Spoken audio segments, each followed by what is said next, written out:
I'm Doug Brown. ESPN's Adrian Wojnarowski reports Quinn Schneider could be the next head coach of the Atlanta Hawks.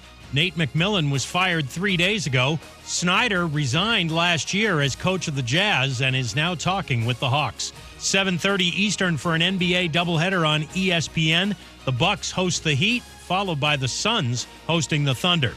ESPN's Jeff Passan reports that by the start of the new baseball season, pitchers and hitters will adjust to the new pace of play rules. That's what spring training is for, and the hope is that by opening day, there are going to be far fewer penalties levied against pitchers and against hitters, remember, both of whom, with the pitch clock, can be penalized for either not being in the batter's box with 8 seconds left or not throwing the ball with the clock hitting 0. Jeff Passan, Broncos quarterback Russell Wilson is disputing a report in The Athletic that he tried to get Coach Pete Carroll and GM John Schneider fired before he was eventually traded out of Seattle. Wilson tweets today Carroll was a father figure and Schneider believed in him and he didn't want them fired.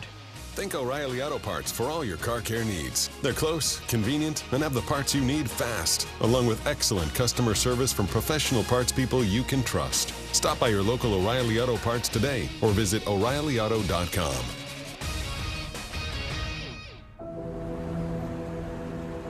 In the heart of Beer City, USA, 2 men, 1 journey to create a sports show unlike any other. Unfiltered, raw, and honest. One of them played a soccer goalie opposite Ben Stiller. The other once scored 6 points on Steph Curry. These guys know their shit. Let's go! Tank Spencer, Jeremy Greene, The Sportsocracy. Presented by Ingles Supermarkets. Low prices, love the savings. And Fred Anderson Nissan of Asheville.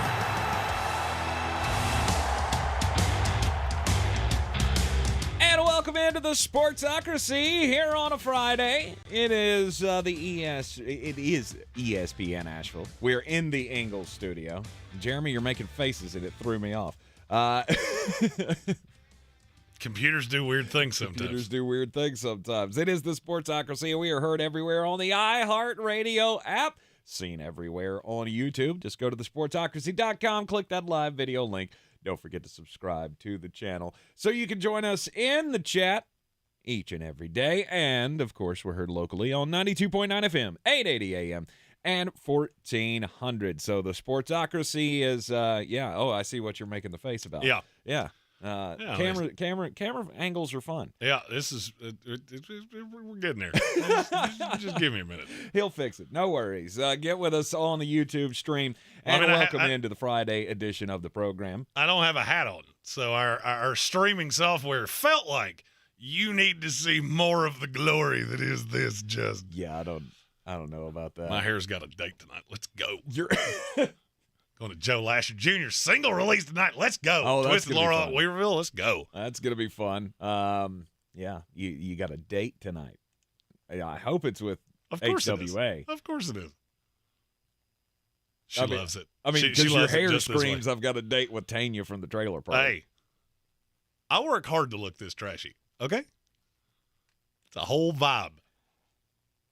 Rather impressed with the coif today. Jeremy is. Me, on the other hand, I'm not. I said to you earlier, I'm so glad that your wife is making you cut that for the wedding. Well, still got 3 months till then, so there's that. Because you went from an ironic mullet to now you look like the lead singer of the Marshall Tucker Band. I'm okay with that. I mean, look, I do look like a guy that would show up with a bass guitar and a song in his heart. And that's who I am. Mm-hmm. Mm-hmm. You are in the Sportsocracy, and it's time for the opening drive here on a Friday afternoon. And it's always brought to you by Fred Anderson Nissan of Asheville. Yeah, you want a nice drive? Fred Anderson Nissan of Asheville can hook you up with that, whether it be a new or a certified pre-owned vehicle. Go by and mention the Sportsocracy, and they will give you $250 bonus on your trade-in. I am in a 2023 Platinum Nissan Rogue that is just, it's the sweetest ride on the road. It's got the beautiful camel-colored interior. It's got a little thing that tells me how fast I'm going and the speed limit where I'm at because, well, let's face it, I don't pay a lot of attention. perfect vehicle for me would be the perfect vehicle for you. And to find out which one that is, give those guys a call or just take a trip down to the showroom, 629 Brevard Road. Tell them the formerly fat guys from the Sportsocracy sent you. Indeed. We've got all of the NFL post or off-season coverage coming your way today, as we'll do a couple more free agency class reviews, tight ends, and linebackers. 2 low-rated banger classes in this free agency class. We have 2 more team-by-team off-season previews to get to today. We'll do the Green Bay Packers, who, I mean, there's nothing going on with them. And the Washington Commanders, another uninteresting team in this offseason. Let's go. But we got to start with let's ride. Oh, Russell Wilson. So the report comes out that Russell Wilson, in the waning days of his tenure in Seattle, wanted Pete Carroll and the GM, John Schneider, fired. And now Russell says that's absolutely a fabrication, or his attorneys say that's it's weird that your attorneys would be the ones to have to weigh in on this. I'm glad I'm not the only one that thought that. Right. Like, but does any of it surprise you? No, because Russell Wilson has done nothing. Like, since he came into the league, and it was the story of the local kid. Yes, we claim Russell Wilson is the local kid because he played baseball for the Asheville Tourists and obviously played at NC State as the quarterback of the Wolfpack. I mean, it may officially say he came from Wisconsin, but he spent his formidable years in college at NC State. And he came into the league with this underdog mentality, too short, all the naysayers, and it was a great story as he and the Seattle Seahawks and the Legion of Boom and that defense, really, number one, leading them to prominence, leading them to a Super Bowl. It was all a great story. And then it was like, I don't know, you how much has your opinion changed on Russell Wilson over the last 2 to 3 years? Mine was never really high to begin with. Really? No. You didn't buy that no, I hard always worker, great student kind of. I don't know. It was, like I said, it was an underdog story. And ever since he won the trophy, he has just dived into the diva role. No, he always struck me as I always thought the whole pack of Badgers was just goofy, and the Go Hawks at the end of every interview was goofy, and then he got to Denver and let's ride. There's a reason I make fun of that. Mm-hmm. You try entirely too hard to convince me that you are something that you are not. I felt that way about Russell Wilson for years. Going all the way back to when he got drafted. Mm-hmm. And they had the camera in his house, and you had the girlfriend with the look that became the meme. Right. And you just go down all of these rabbit holes and just, what exactly is it about him that people were so enamored with? I never figured it out. He won a Super Bowl. Great. With a fantastic defense. Mm-hmm. He's literally never thrown for more than 4,300 yards in his career. Never. Mm-hmm. Had 40 touchdowns once. Other than that, he's fine. But if you remember when this Bronco trade went down, I told you this is going to age like a dairy product because they got absolutely fleeced. And it went south much faster than you could have imagined. Don't even try. I mean, I told you from the jump, this is not a playoff team. But this was an unmitigated disaster. It's funny to me that it's been put on Nathaniel Hackett. Yes. And I'm not saying this because the Jets hired Nathaniel Hackett. There's not a coach on this planet that is this out to lunch. And you buried, to me, what is the lead of this story. I'm not in any way surprised that he wanted Pete Carroll out. Not surprised in the least. Mm-hmm. Because I've heard stories for years that he didn't like being the mobile quarterback, that did all these things with his legs. He wanted to sit in the pocket and throw darts like Aaron Rodgers. Well, here's the thing, you're not that guy. The bigger part to me is that he has his own office in Denver. Yeah. Does any other quarterback in the NFL do that? I don't know, No, but the answer is no.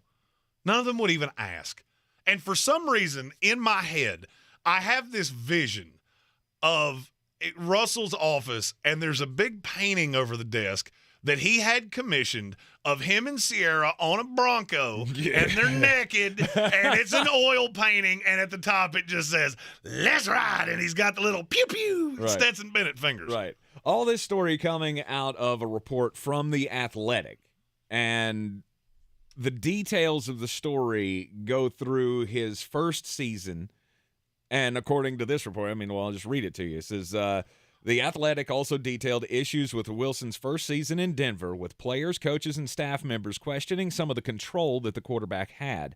Examples included weekly private meetings with the offense held by Wilson, an office for Wilson located away from his teammates, play suggestions from Wilson that Nathaniel Hackett would then add to the game plan, and personal staff members the quarterback was allowed to have in the team facility. So this is his quarterback's coach. Mm-hmm. This is the one where Sean Payton, they asked him at the introductory press conference, are you still going to allow Heaps or whatever his name is? Jake Heaps to be around. He was a quarterback at Kansas. And he said, way back in the day. That's unfamiliar territory for me, but no one gets their own coaches. I have my own staff in the building, and it's going to be me, my staff, and our players, and that's it. And that's exactly the way it should be. No doubt it's the way it should be. I am officially to the point with Russell Wilson, there is absolutely nothing he does that surprises me. The tone-deaf Subway commercials, you just hear him when he speaks. You don't get it. It doesn't surprise me that a room of 52 other alpha males look at Russell Wilson and go, "You're just kind of goofy, and you're getting on my nerves." Mm-hmm. And I don't think that's going to change with Sean Payton. Will it get better? Yes. It will get better because I think Sean's just going to look at him and go, "You can either get in line or get out. Mm-hmm. I'm the safest coach in the NFL." But do I think he's going to get drastically better than he was last year? No, I don't. What was the big outlier last year for Russell Wilson? He didn't throw a lot of touchdowns. Mm-hmm.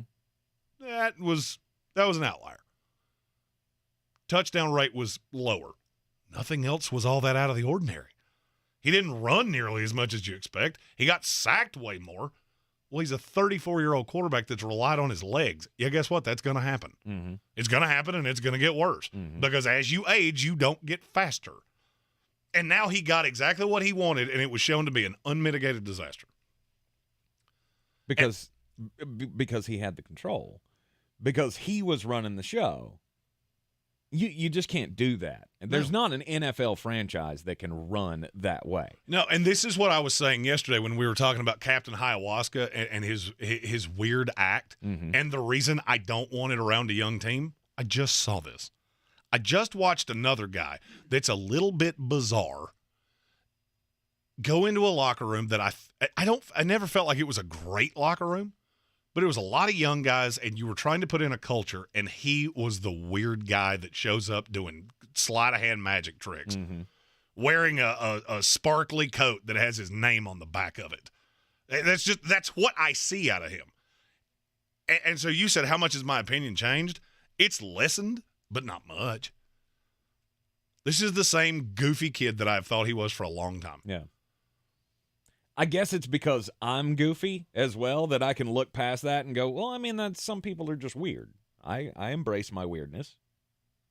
But it's another thing to I don't know. I just feel like he was the small town star, the small town kid who was finally hitting it big, and then once he hit it big, he just forgot where he came from, all that kind of stuff. But that's the thing, he's not the small town kid. That was the persona that was put out, and I think we're a little biased because mm-hmm. he played minor league baseball here. He's from Cincinnati. And it's not like he grew up in the sticks and he's a 2-star recruit. No, this was an athletic kid that was drafted in 2 sports. And the more money he's gotten and the more fame he's gotten, the weirder he's gotten. Mm-hmm. I can't remember who said this, but money doesn't actually change your personality. It just gives you more ability to be what you want to be. And that's where he's at. Yeah. And so, it's all right. So you were talking about your personality being a little bit weird. Yeah. I'm not. I'm the definition of a type A. I do not enjoy goofy people like this. And I can tell you right now, some of the things I saw in Denver, it's exactly how I would have reacted. Dalton Risner getting into a fight with the backup. I'm tired of all of you. Mm-hmm. I'm doing my job, and I'm dealing with this goofball that just on a daily basis is finding new ways to irritate me. Right. And I think there's a personality clash coming. I don't think there's any way, and maybe you're right. Maybe there is a storm of brewing between Sean Payton and Russell Wilson, but honestly, I don't think so.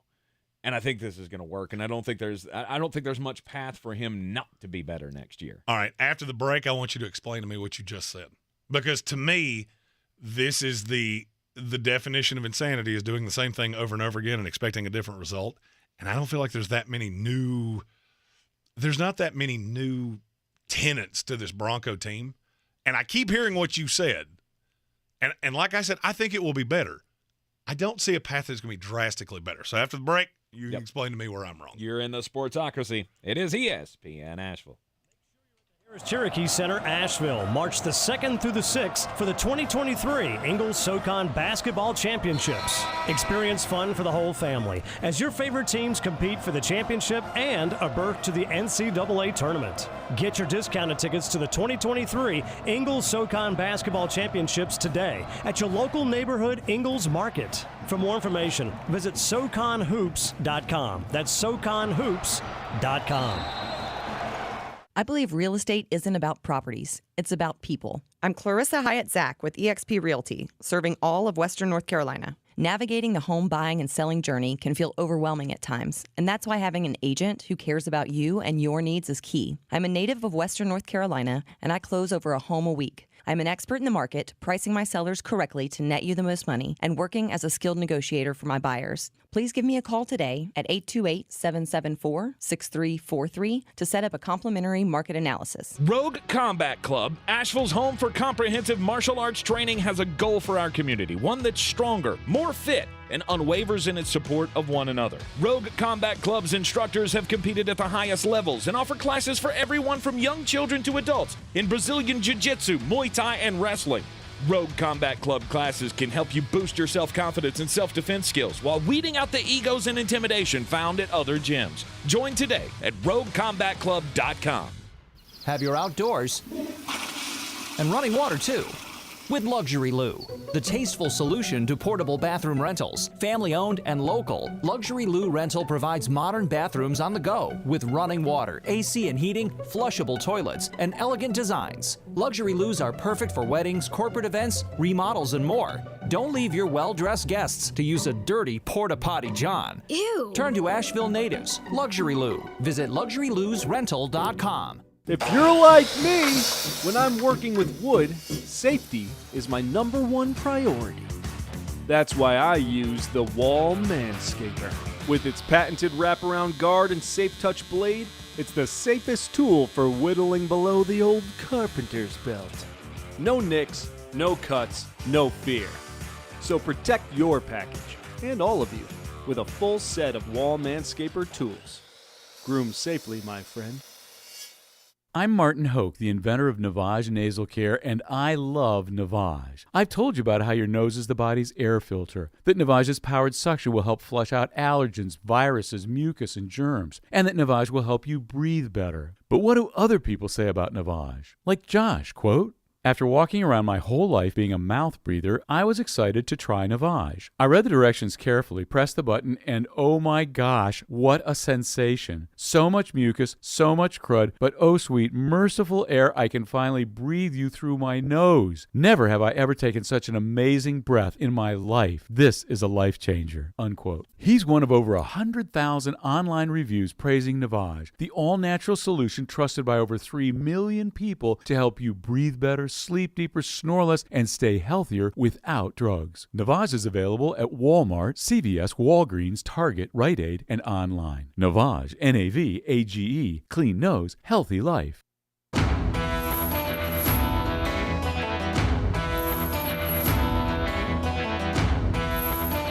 The Sportsocracy. Why are you smiling? Because I love football. It's ESPN Asheville. This is the Sportsocracy. And yeah, Russell Wilson, the report out today from The Athletic is that he wanted Pete Carroll and John Schneider fired in his last few months with the Seattle Seahawks, and that he wanted Sean Payton to be high. That's why he wanted them out, allegedly, was because he wanted Sean Payton to come in and be the guy and take over for Seattle. I don't know where this came from, but everyone associated with Russell Wilson has said it's an absolute fabrication. Of course they have. Of course. What's he going to say? Yeah, I tried to get him fired. And so you lost me at it came from his lawyers. Right. I'll also tell you that I heard the girl that wrote this story. I can't remember her name. She was on with Doug Gottlieb earlier. Mm-hmm. She didn't do herself any favors of credibility because it was a lot of, well, I can't tell you that. I think it came from the ownership themselves. Oh, okay. Because she got very cagey when it was, well, how do you know this? Mm-hmm. Well, I can't tell you that. With sourcing, I can't tell you that. It means it came from the ownership. The ownership took a hit when they moved Russell Wilson. And so now, with Geno Smith, they feel emboldened to tell the truth. I don't know what caused this to come out now. If she just heard the story now, or she's been working on it for a while, or what. Well, the story actually started about the year in Denver. Right. And then she sourced some Seattle contacts, and they went, oh, yeah, let's talk. That was how she laid it out there. Mm-hmm. We started doing an article on how things just went catatonic in Denver this year. And the further down the rabbit hole we went, the more people were willing to talk. What does that tell you? Because there was a lot of weird stuff going on. But what does that tell you? All right, I'll give you a hypothetical. You and I we've been doing this together a long time. Mm-hmm. And we are friends outside of the show. If somebody came to you, let's say I took a job waxing surfboards or something like that. Somebody came to you a year from now. Would you feel the urge to air my dirty laundry? No. You know why? Because I've never given you a reason to. Mm-hmm. I've never given you a reason to want to hurt me or vice versa. Russell did. Russell made them out to be the bad guy. Then he goes to Denver and looks like a complete schmuck. And now Seattle's like, been waiting on this. All I wanted was somebody to ask me. All I needed was somebody to ask me the question, and I'll tell you anything you want. And maybe so, but and I'm not saying he didn't say it. Obviously, he's going to take the stance of, no, that's not what I did. But as you find out all of the control that he had, having his own office and having his own offensive meetings and giving the head coach and the play caller his own game plans, to which the coach would just go, yeah, let's throw that in. Now, I don't see that happening under Sean Payton. All of that stops. Mm-hmm. And Russell has, and as you said, Russell has the choice. Either you can get on board and do things the Sean Payton way, or you can't. And in that case, Sean Payton will turn to someone else to run his offense. This was the best move I feel like the Denver Broncos could have made. And I said it when they made it. This is you have officially taken your chicken excrement and you have made chicken salad out of it. Exactly. But the problem with that line has always been it's still chicken salad made out of poo. And that's what I see here. I don't believe Russell Wilson is a good quarterback. I get that. I mean, we fully understand that you've lost all faith in Russell Wilson, and for some reason he just touched the Space Jam football and forgot how to play. No, he hit 33 years old. And a guy that was in the league because he was so mobile and what he could do on play action, now you can't do that. I don't know why this is so hard for people to understand. He completed upwards of 20% of his passes on play action forever. Mm-hmm. You don't scare me now. I'm not sure he could run better than a 5-flat 40 right now. And so now you're going to put him in a system with Sean Payton, which I've really seen work at a high level one time. When was that? With Drew Brees. Who's the most accurate quarterback in NFL history. It's not where Russell Wilson is. At this point, he's not. If we had the license to pull NFL Films footage, I can show you all 22s where his feet are completely set, everything's fine, and he was wildly inaccurate. It will get better. I mean, because it can't be much worse than 4-11, which was his record last year's starter. Well, that's kind of my point as to what I said before the break of I don't see a way that this doesn't get better. I don't see a way that Russell Wilson doesn't get better, all because of who's leading the charge, who's making the calls, who's making the game plans. It's all going to be Sean Payton as opposed to Nathaniel Hackett, who could be just run over by a superstar. I mean, Nathaniel Hackett, he's probably not the worst coach on the planet. No. But he looked like it in Denver because he had no control, because the superstar had all the control. And now Denver has staked their flag and said, okay, this is Sean Payton's franchise now. And Russell, you have the choice to make. Could there be a blow-up coming? Yeah. It's not in Russell Wilson's best interest to do that, though. Okay, so I want to put rubber to the road here. I'm going to ask you. We obviously know they're going to play the 6 games in the division. Yes. How many of those do they win? I'll say 3. Oh, I thought you were going to say something semi-realistic. So that means you believe they'll beat the Raiders twice and the Chargers once. Yeah. No shot. I was going to be generous and give you 2 because I really think it's 1. Then you take who they play at home. Mm-hmm. Are they going to beat the Minnesota Vikings, who I have said are going to regress aggressively? Possibly. No shot. I'll give you Green Bay solely because I don't know what their quarterback situation is going to look like. I think it's going to be Jordan Love and yeah. You give me ugly. Green Bay with Jordan Love, I'll take Russell Wilson's side on that. New England Patriots in Denver. Yeah, no, that's probably a loss. Okay, New York Jets in Denver. Yeah, no, Yeah, it's probably a loss. Cleveland Browns in Denver. could be. That's a loss. Washington Commanders. Yeah. All right, so for me, we're to about 3 wins. Yeah. You do catch the Bears on the road. Mm-hmm. You catch the Texans on the road. Mm-hmm. Your other road games are at the Dolphins, at the Bills, at the Lions, and then the 3 in your division. This team, it could get better. Oh, it's better with Sean Payton and still have the exact same record you had before. That is entirely within the realm of possibility. Sure. Because your schedule is evil. Because you're in the AFC, and where at this point, where does Russell Wilson fall in among quarterbacks in the NFL?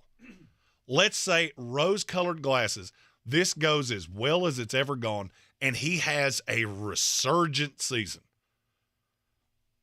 I can't put it on the high side of the 40 touchdown year because I don't think he has that anymore. Okay. Let's just say it's 32 touchdowns, 8 interceptions. Okay. 64% completion. I'm going about the mid-tier where he's been his entire life. And he's sacked 40-some-odd times. Mm-hmm. Where's that put him in the AFC? Puts him behind Josh Allen. Yeah. Puts him behind Tua Tagovailoa. Yeah. Puts him behind whoever's going to be the starting quarterback of the Jets because it's going to be a veteran. Puts him pretty close to Mac Jones. That's good. That's good for the Denver Broncos. And I feel like this is one of those times that it's right in front of you for the second year in a row. And yet you see Sean Payton ride into town. And he'll just fix everything. I'm not sure it's fixable. I'm not sure this isn't the first time I've ever seen a team in NFL history just completely back themselves into a corner. And now you are going all in for what? The more I've thought about this, is this team making the playoffs? No. No. So you're going to win 7 games? What do you think that leads to a year from now? Bye, Russell. Bye, Russell. Mm-hmm. And a team that hasn't had a first or second round pick in 2 years now has to try to pick the pieces back up and try to find a quarterback. I am more dumbfounded by the day. The more things I found out about Russell Wilson, I am more dumbfounded by the day that Sean Payton looked at this job and went, yeah, I'll do that. I'm even more dumbfounded that they traded a first-round pick to do it. We said this about David Tepper. All right, we're Carolina Panther affiliates. We're in a Carolina Panther market. We said David Tepper is a very wealthy guy that is trying to run the Panthers the way he's run every other business. Mm-hmm. What do you do this offseason? Got Frank Reich and emboldened Frank Reich to put together the best staff he could possibly have. And the football people make the football decisions. I feel like Sean Payton is not a football people decision. It's the Waltons are trying to make the best of, we have hemorrhaged this franchise. And now we need a somebody to ride in on the white stallion and save us. But there's no high side. There's no you're going to go 10-7 with Sean Payton. Because there is this misnomer about what he is and what he was. He's won one Super Bowl. Mm-hmm. He is a good offensive coach. I would say he's a great offensive coach. Yes. He's also had a lot of mediocre years. That was with Drew Brees. Pretty coherent franchise. And now you're in Denver. With 2 years of nobody in the first 2 rounds. And I'm supposed to think that gets better. I would say it's more what Sean Payton has been for half of his career, which is 7-9, 8-8, 9-7. And it probably will be. Because that's half of his seasons as a coach. Look, I get that there is this misnomer out there that Sean Payton's going to come in and turn this team into a Super Bowl contender. I'm not one of those people. I'm not going down that path. But it is going to be better. I almost feel like there's no way it can't be better. You get Lavonte Williams coming back from the injury. Russell Wilson, obviously, with the change in offense and better leadership and all of that. I just don't see a way that it can't be better. No, you're not going to be, threatening for the division. No, you're probably not a playoff team in year one. This doesn't mean Sean Payton can't build this team into a playoff team in 3 years. Before we take a break, we have our first one of these from Gage, and it says Russell Wilson has an island where he hunts people for fun. Allegedly. I have a ton of those. He does have that snotty, no doubt. I don't mix with the commoners kind of a vibe to him. He looks like somebody that asked to smell the cork of the wine bottle that he was just presented, while he wears a smoking jacket to protect the clothing he's wearing underneath. This is the same guy that wore his own jersey to training camp. I just want to see like the TikTok video of Russell Wilson standing out of what used to be his personal office that is now the AV room. Of like, there's just TVs and stuff in there. What happens to the painting that he had commissioned? And he just, oh, what do you mean you took away my office? I used to have a Red Bull fountain right there. It's also, like I said, Sean Payton's opportunity to come in and swing his weight around. Soaring Eagle is a Broncos fan. I'm your Huckleberry. And asked if we don't improve, is the whole front office getting fired? Yeah, you got 1 year. And that's actually where I was headed with this. And I'm seeing Saint fans saying. I mean, there's also the thought that the front office is going to be fired anyway after the draft. So I've heard 2 different things, and I cannot go that deep into what I know and don't know. This goes one of 2 ways. Either George Payton is brought back for another year, and the win-loss record is directly tied to his job security. And if it's not good, Sean Payton will clean house and put in his own people. I would say there's a 10% chance of that. I would say there is a 90% chance that George Payton is going to get a pink slip on about pick number 256 of the draft of, thank you for all your work. We'll be moving in a different direction now.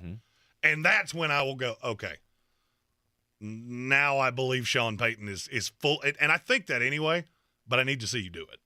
I hate arranged marriages with GMs and coaches. And I think Sean's going to clean house before you ever play a game. Absolutely. And what that tells me is, Russ, now you're the one that has 1 year. They'll eat the contract and just move on a year from now. It was that bad. You do anything similar to what you did this past season, Russ, and you're done. I could argue this was the worst trade in NFL history. And they have 2 picks in the top 40 from you that they haven't even made yet. Right. They could draft me with one of them. It's still the worst trade I've ever seen in any sport. You're in the Sportsocracy, and it is ESPN Asheville. This is your Exergen Temporal Scanner weather forecast on ESPN Asheville. Cold front has cleared Asheville, and we're trying to push in some cooler air, at least briefly here for the top of the weekend, feeling a little bit more like the season. 45 degrees with rain showers, light rain showers here tonight in the valley. A few sprinkles left over for Saturday. Cooler, high 55, low 46 for Saturday night. Then the numbers return into the 60s for Sunday and Monday, close to 70 early next week. I'm meteorologist Scott Larimore. That's the latest Weather Channel forecast. This report is sponsored by KFC. Kentucky Fried Chicken wraps are here. Crispy, crunchy, and wrapped in a warm tortilla. Grab 2 for just $5. Available in classic or spicy slaw. Only at KFC. That's finger-licking good. Hey, it's Brian from the Sports Freaks inviting you to join us live on location Monday night at Bear's Smokehouse on Cox Avenue in downtown Asheville. It's a Big South Tournament preview show with the head coaches of the Bulldogs, Mike Morrell and Honey Brown. We'll have some cool giveaways and awesome food as well. Come on out and join us Monday 6 to 8, Bear's Smokehouse, downtown Asheville. With one of the best savings rates in America, banking with Capital One is the easiest decision in the history of decisions. Even easier than choosing Slash to be in your band. Next up for lead guitar. You're in. Cool. Yep, even easier than that. And with no fees or minimums on checking and savings accounts, is it even a decision? That's banking reimagined. What's in your wallet? Terms apply. See CapitalOne.com/bank for details. Capital One N.A. member FDIC. Finding great candidates to hire can be like, well, trying to find a needle in a haystack. But not with ZipRecruiter. Its powerful technology actively finds and invites qualified candidates to apply to your job. So while other companies might deliver a lot of hay, ZipRecruiter finds you the needle in the haystack. See why 4 out of 5 employers who post a job on ZipRecruiter get a quality candidate within the first day. Try ZipRecruiter for free at ZipRecruiter.com/free. That's ZipRecruiter.com/free. For more information about contests on the station, log on to ESPNAVL.com.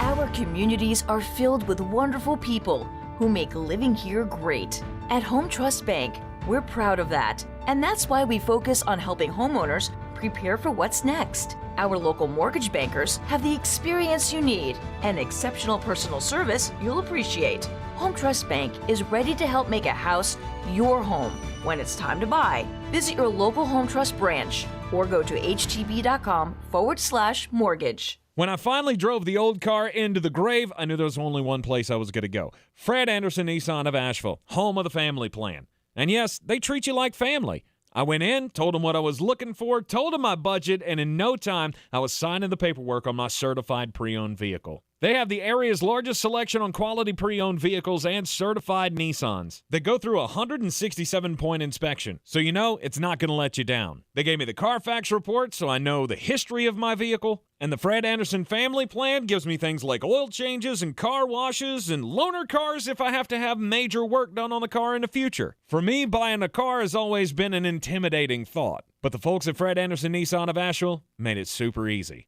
Don't be like me. Don't wait till the last minute to get a deal done. Go to AndersonNissan.com or stop by the showroom at 629 Brevard Road. And don't forget to mention we sent you from the Sportsocracy and get a $250 bonus on your trade-in at Fred Anderson Nissan of Asheville. Boy, you must be outside your mind. The Sportsocracy. Just a bit outside. He tried the corner and missed. It is the Sportsocracy, heard everywhere on the iHeartRadio app. Coming to you from the Ingalls studio. Time to get just a bit outside. And Jeremy, you've been, you and I have been fighting for years about the name, image, and likeness thing. Mm-hmm. You kept telling me. I've served to be just so right. You kept telling me over and over, you're not going to like where this goes. There's no controls on it, blah, blah, blah, blah, blah. Well, I beg to differ because the NCAA has now proved that they have a handle on the NIL situation. We cannot allow coaches and administrators to hook up players with these NIL deals. So the NCAA has announced that it has reached an agreement with the University of Miami's women's basketball program regarding the violations of the rules of the recruiting of the Cavender twins. Haley and Hannah Cavender are two of the biggest social media stars in women's basketball. Mm-hmm. And they were lured to Miami, as many players are, with name, image, and likeness deals. Well, here's the problem.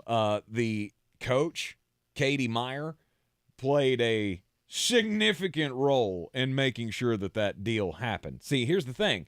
So the NCAA has said you as a program can't promise these kids these deals, but you also can't be the one to go, hey, would you like to meet our biggest booster who just so happens, to have all the money in the world, which is apparently what Katie Meyer did.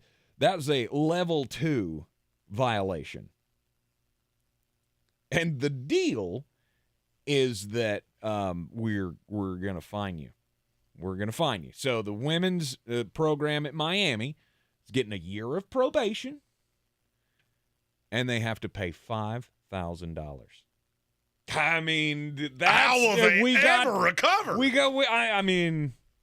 got this handled. This is teeth. You wanted teeth in the NCAA regulations. This is teeth right here. So it's 1% of the women's basketball budget. I'll let you do the math on that so you can figure that out for yourself. But so even at a 1% fine of whatever the program is worth, and a year's probation and some official visit reductions also included in the resolution of this case. The NCAA going to do the? I mean, is this what you're trying to tell us? Is your handle on the situation? Mm-hmm. You're going to go to all of these schools, Georgia, Alabama, all the big NIL things. If you find out that somebody within the program has hooked somebody up with an NIL, that should be a big deal, right? I mean, that was the thing that got SMU the death penalty. Yeah, I don't know, a couple of the members of your men's team that's number 13 in the country. Right. The quarterback that had to transfer from Florida because they reneged on the deal. Right. Oh, the NCAA, I've never been more right about anything than I have been about that. Ever. I told you it was coming. I told you. And now it is effectively killing the sport from the inside out. Mm-hmm. College football is too big to fail. Yes. Everything else, not so much. And if you don't believe me, we're a sports show. And I'm not asking you to actually do this, but I want you to think about what I'm getting ready to say. Name 10 college basketball players right now. In your own head. Just do it as you're driving around in your car. Yeah. Name 10 college basketball players right now. Good luck. Wait. Good luck. You'll get to about 4 and go, ooh, this got hard. And if you really want to challenge, name 10 that aren't on your team. And if you want one that's impossible, name 10 that aren't in your conference. Sheesh. That gets rough. Get into the Pac-12. It's real fun. Daniel Jeremiah is one of my favorite people that does what we do. I am ESPN Draft Nerd. He is NFL Network Draft Nerd. And he's a very bright guy. Unfortunately, he did a lot of research and came to a conclusion that just flat out doesn't make any sense. Okay. He did a study on what has happened with draft trades for quarterbacks in the top 5. Teams pay 120% of the value from most trade value charts. This is, by the way, the same reason that I get inundated with things from the Chicago Bears. Mm-hmm. The returns haven't always been great because they've yielded Trey Lance, Mitch Trubisky, Carson Wentz, Sam Darnold, Jared Goff, or Robert Griffin III. Yikes. Mm-hmm. There's one point that Daniel overlooked. None of those were considered to be generational talents, so of course there was a high miss rate. The other 31 teams in the league, they see that too. When I talk to people around the league, no way we trade up for a quarterback. Mm-hmm. None. And if we do, it will be for 50% of what you think it will be. There is actually a misbelief out there that the Chicago Bears are going to get 3 ones to move down to 4. If you believe that, I have a bridge to sell you. I did the Adam Gold show before we came on here, and he was asking me about Carolina moving up or moving down. And basically what I said is trades in the draft are a lot like asking the prettiest girl in your high school to prom. Just because I want you to go with me does not mean that you want to go with me. Mm-hmm. And it takes 2 to tango. There's nobody else out there. And he goes on to talk about the warts that all of these quarterback prospects have. Yeah, we all know that. For some reason, you're not taking A and B and getting C. We all know all of these things. Yes, it's a good quarterback class. Not great, not a generational talent. Every one of them has a flaw. Universally, Bryce Young is number 1. Mm-hmm. I've yet to talk to anybody that doesn't have him number 1. There are a lot that have Anthony Richardson at 2. A lot. And it's just, I'll never understand. You do all the work, and you got it there. I get it.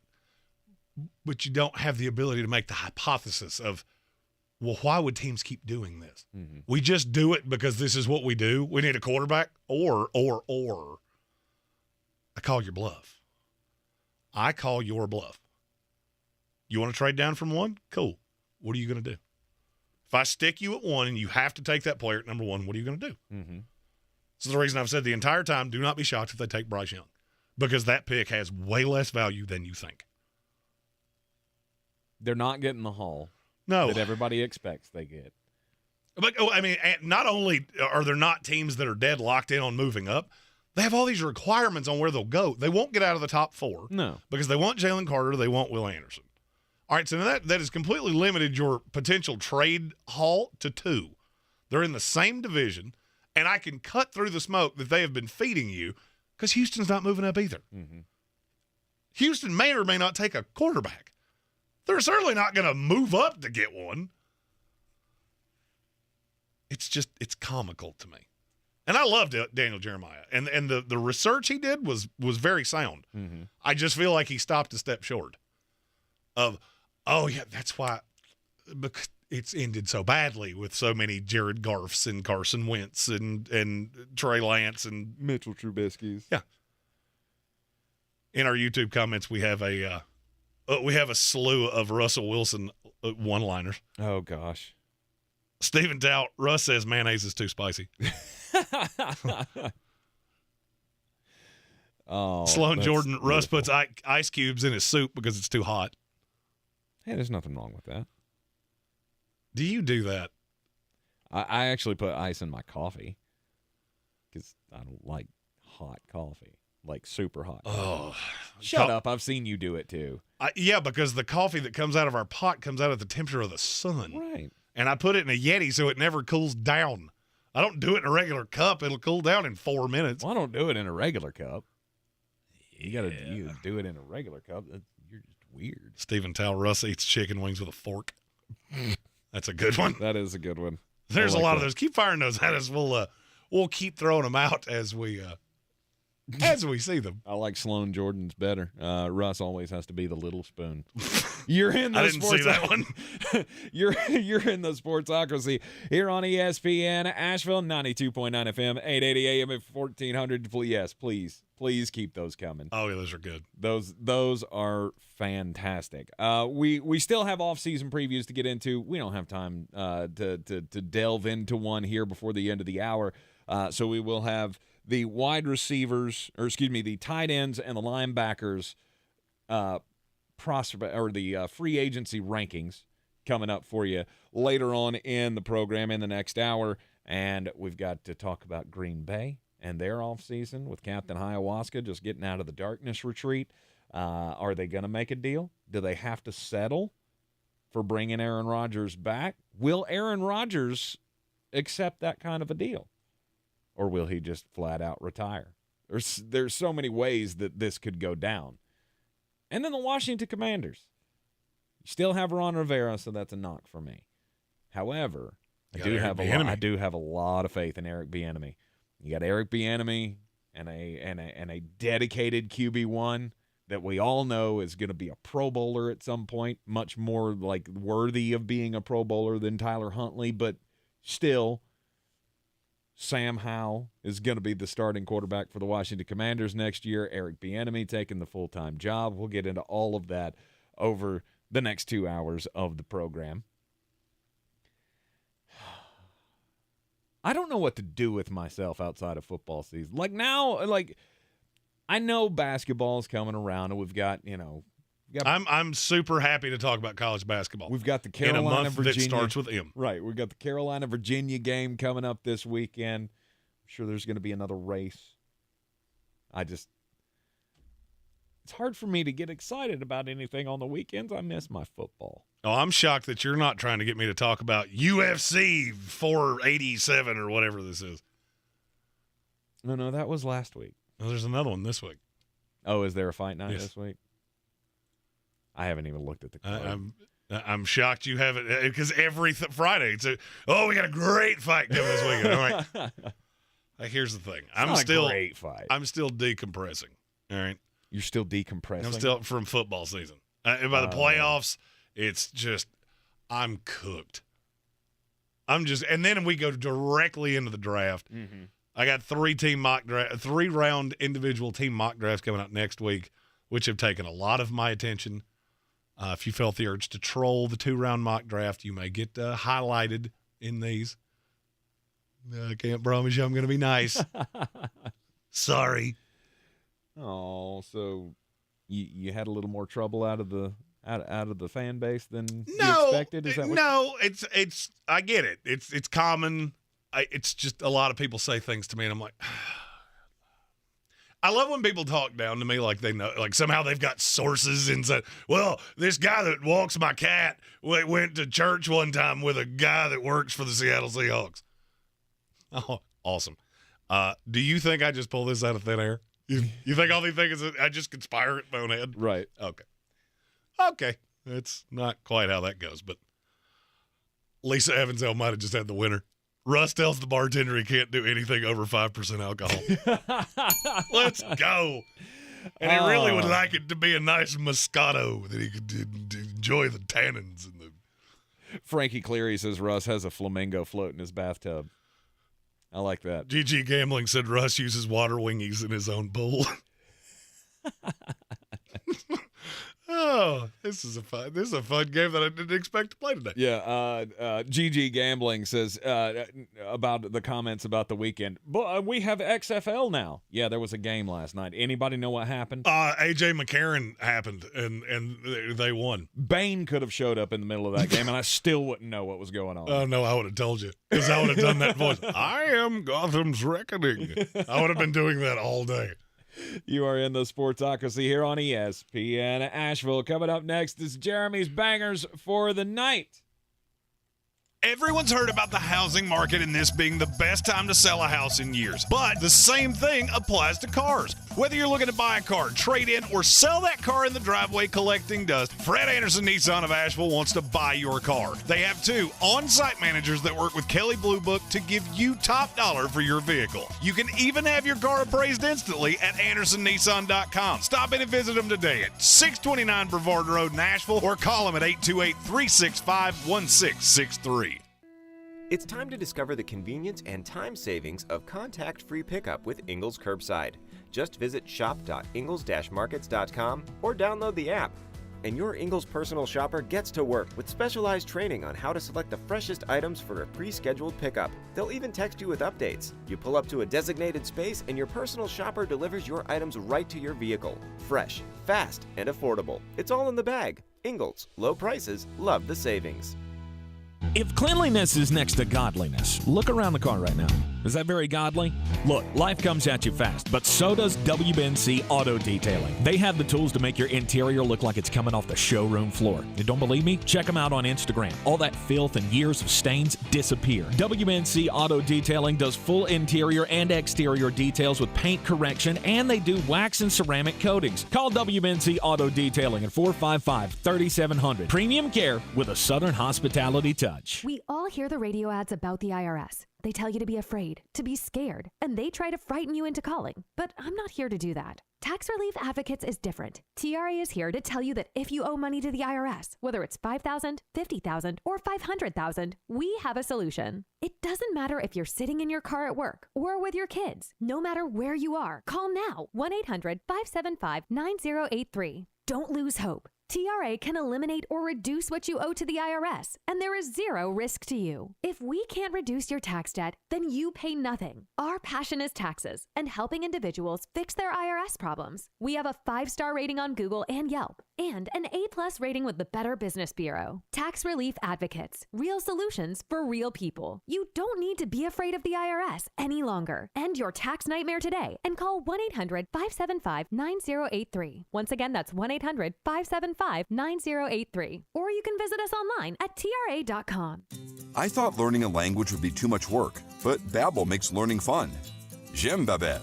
Babbel's lessons only take 10 or 15 minutes, and soon you turn and realize, hey, I'm starting to speak another language. How'd that happen? Babbel isn't robots talking. You learn words and phrases from real native speakers. I was ready for real-life conversations in just a few weeks. So easy. Go to Babbel.com to try for free. That's Babbel.com. Babbel.com. Progressive presents Adjusting to the Suburbs.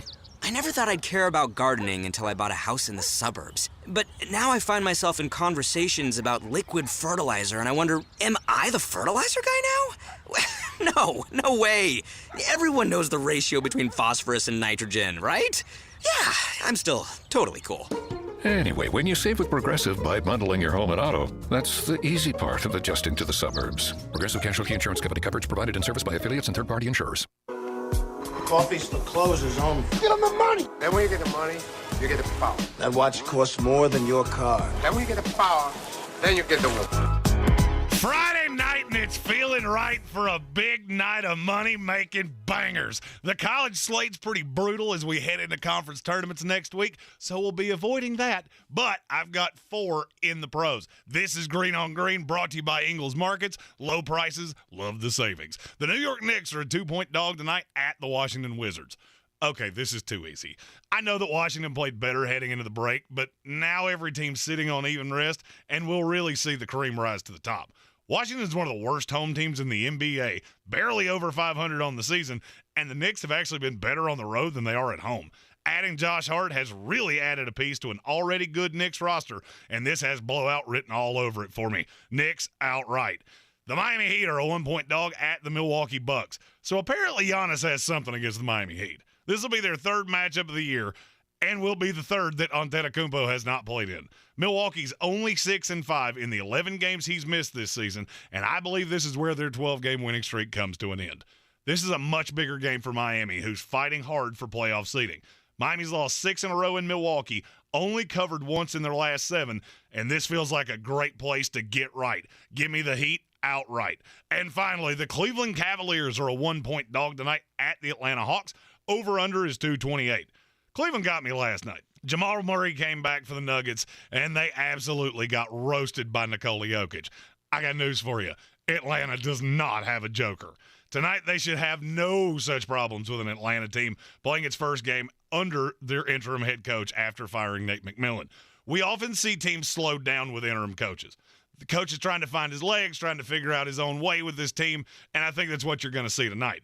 The interesting part of this is the Cleveland side. They played last night and are on 0 rest. This is their 11th such game of the season. In the previous 10, the under hit in 8 of them, and they average allowing 102 points per game. I'm taking the better Cleveland team outright, and I'm going to hammer the under. This could be first one to 100 wins. For more, follow us on all the social medias at The Sportsocracy. And as always, Greene on Greene is brought to you by Ingles Markets. Love the savings with Ingles. Love the winnings with me. Mull it out. This is your Exergen Temporal Scanner weather forecast on ESPN Asheville. Cold front has cleared Asheville, and we're trying to push in some cooler air, at least briefly here for the top of the weekend, feeling a little bit more like the season. 45 degrees with rain showers, light rain showers here tonight in the valley. A few sprinkles left over for Saturday. Cooler, high 55, low 46 for Saturday night. Then the numbers return into the 60s for Sunday and Monday, close to 70 early next week. I'm meteorologist Scott Larimore. That's the latest Weather Channel forecast. This report is sponsored by Taco Bell. What do you get when you put 2 taco lovers in the metaverse? You get the Taco Bell Metaverse Wedding on February 24th at 7 p.m. Pacific Time. Purchase on Taco Bell online from the couple's menu of favorite items from a participating Taco Bell store while supplies last. I thought learning a language would be too much work, but Babbel makes learning fun. J'aime Babbel. Babbel's lessons only take 10 or 15 minutes. And soon, you turn and realize, hey, I'm starting to speak another language. How'd that happen? Babbel isn't robots talking. You learn words and phrases from real native speakers. I was ready for real-life conversations in just a few weeks. So easy. Go to Babbel.com to try for free. That's Babbel.com. Babbel.com. Right now during Staples Sit-a-thon, select chairs are up to 50% off, like the Union & Scale Essentials Mesh Back Task Chair, now just $89.99 at Staples. In-store only, offer ends 2/25 while supplies last. Staples, the working and learning and saving store. Our iHeartRadio Podcast Awards are back. It's the biggest night of the year for podcast fans. Get ready to celebrate your favorites. Head to iHeart.com/podcast awards to check out the nominees for Podcast of the Year, Best Comedy, Crime, News, Sports, and more. Tuesday, March 14th, join us for our 2023 iHeartRadio Podcast Awards. Thank you. Audible is a proud sponsor of the Audible Audio Pioneer Award. From groundbreaking originals to best-selling audiobooks and the best and latest in podcasts, you'll find your next obsession at Audible, the home of storytelling. Try Audible free. Sign up at audible.com. From the Ingalls Studios, this is ESPN Asheville, WPEK, W225CJ Fairview, WMXF Waynesville, and iHeart Radio Station. I'm Doug Brown. Former Utah Jazz head coach Quinn Snyder appears to be the leading contender to be the new coach of the Atlanta Hawks. That from ESPN's Adrian Wojnarowski, who reports the deal could be wrapped up within the next few days. Lakers guard D'Angelo Russell is being evaluated after a sprained right ankle against the Warriors on Thursday night. Russell, though, says he's not worried about the ankle and thinks he might be able to play Sunday against the Mavericks.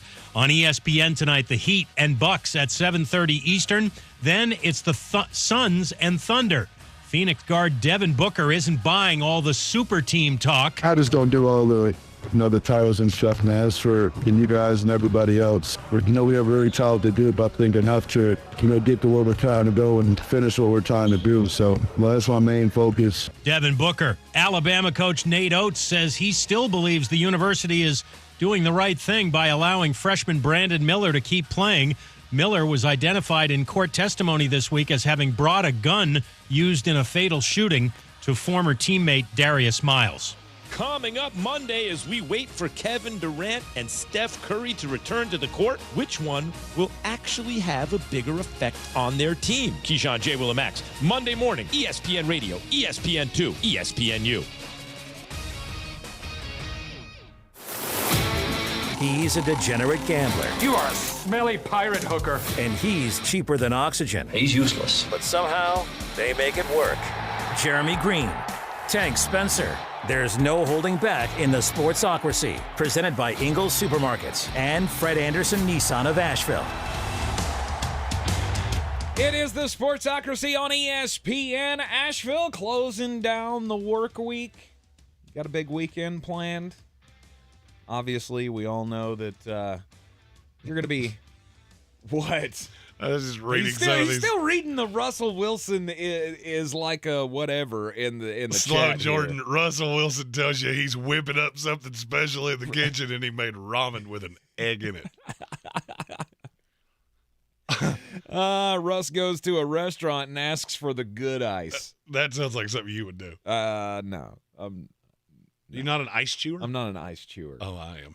I'm not. I've never understood that. Like, ice is ice to me. I get that people like the little crunchy ones, but like I had a friend that would before Sonic existed up here, you had to go down to Columbia, South Carolina to hit the first Sonic, and would go to Sonic and get bags of their little chip ice. Like it's just ice. It's like, crunchy. It's I don't understand. I don't consider that the good ice.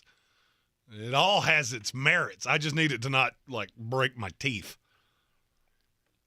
Yeah, I don't. Again, I never chewed ice, so it doesn't matter to me how big the ice cubes are. I'm not going to try to jawbreaker that thing. Apparently you do, though. Oh, yeah. Oh, you give me something with ice in it, you rest assured I am going to chew every piece of that ice. Really? Oh, yeah. No, never was that guy. The weekend coming up, work week winding down. We got 2 hours of banger action here in the Sportsocracy for you. Coming your way as we continue the coverage of the NFL offseason. Don't forget, you can not only hear us everywhere on the iHeartRadio app and locally on 92.9, 880, and 1400, but you can see us on YouTube. Just go to thesportsocracy.com, click the live video link, subscribe to the channel so you can join us in the chat, and you too can get in on the Russ Wilson bashing that has continued since last hour. Patrick Holt with another one. Russ smokes non-tobacco cigs. Indeed. Whatever that means. That's a clove. I guess those smell awful. Those DeJerums. Those the clove awful cigarettes. Oh, that's the worst smell on the planet.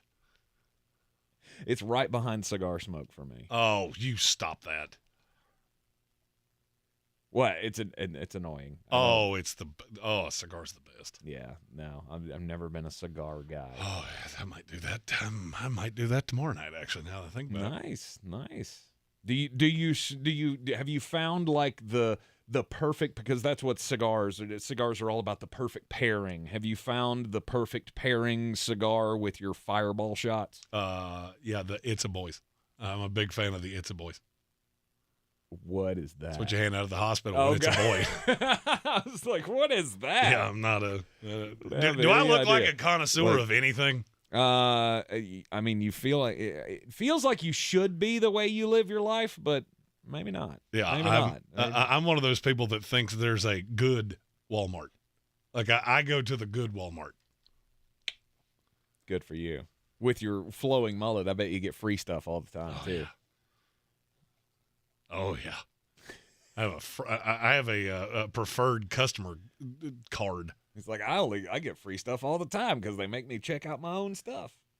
You're one of those, aren't you? You're one of those that goes through the self-checkout at Walmart and goes, well, I get this for free because I have to do all the work. No, I go through the self-checkout everywhere because I don't want to wait in line. I'm the guy that at Ingles goes through self-checkout with a whole basket of things. They're like, this is for people with 10 items or less. 1, 2, 10. Done. You're always breaking the rules. You're just the James Dean of grocery shopping. Yeah. I do what I want. He's a rebel without a clause.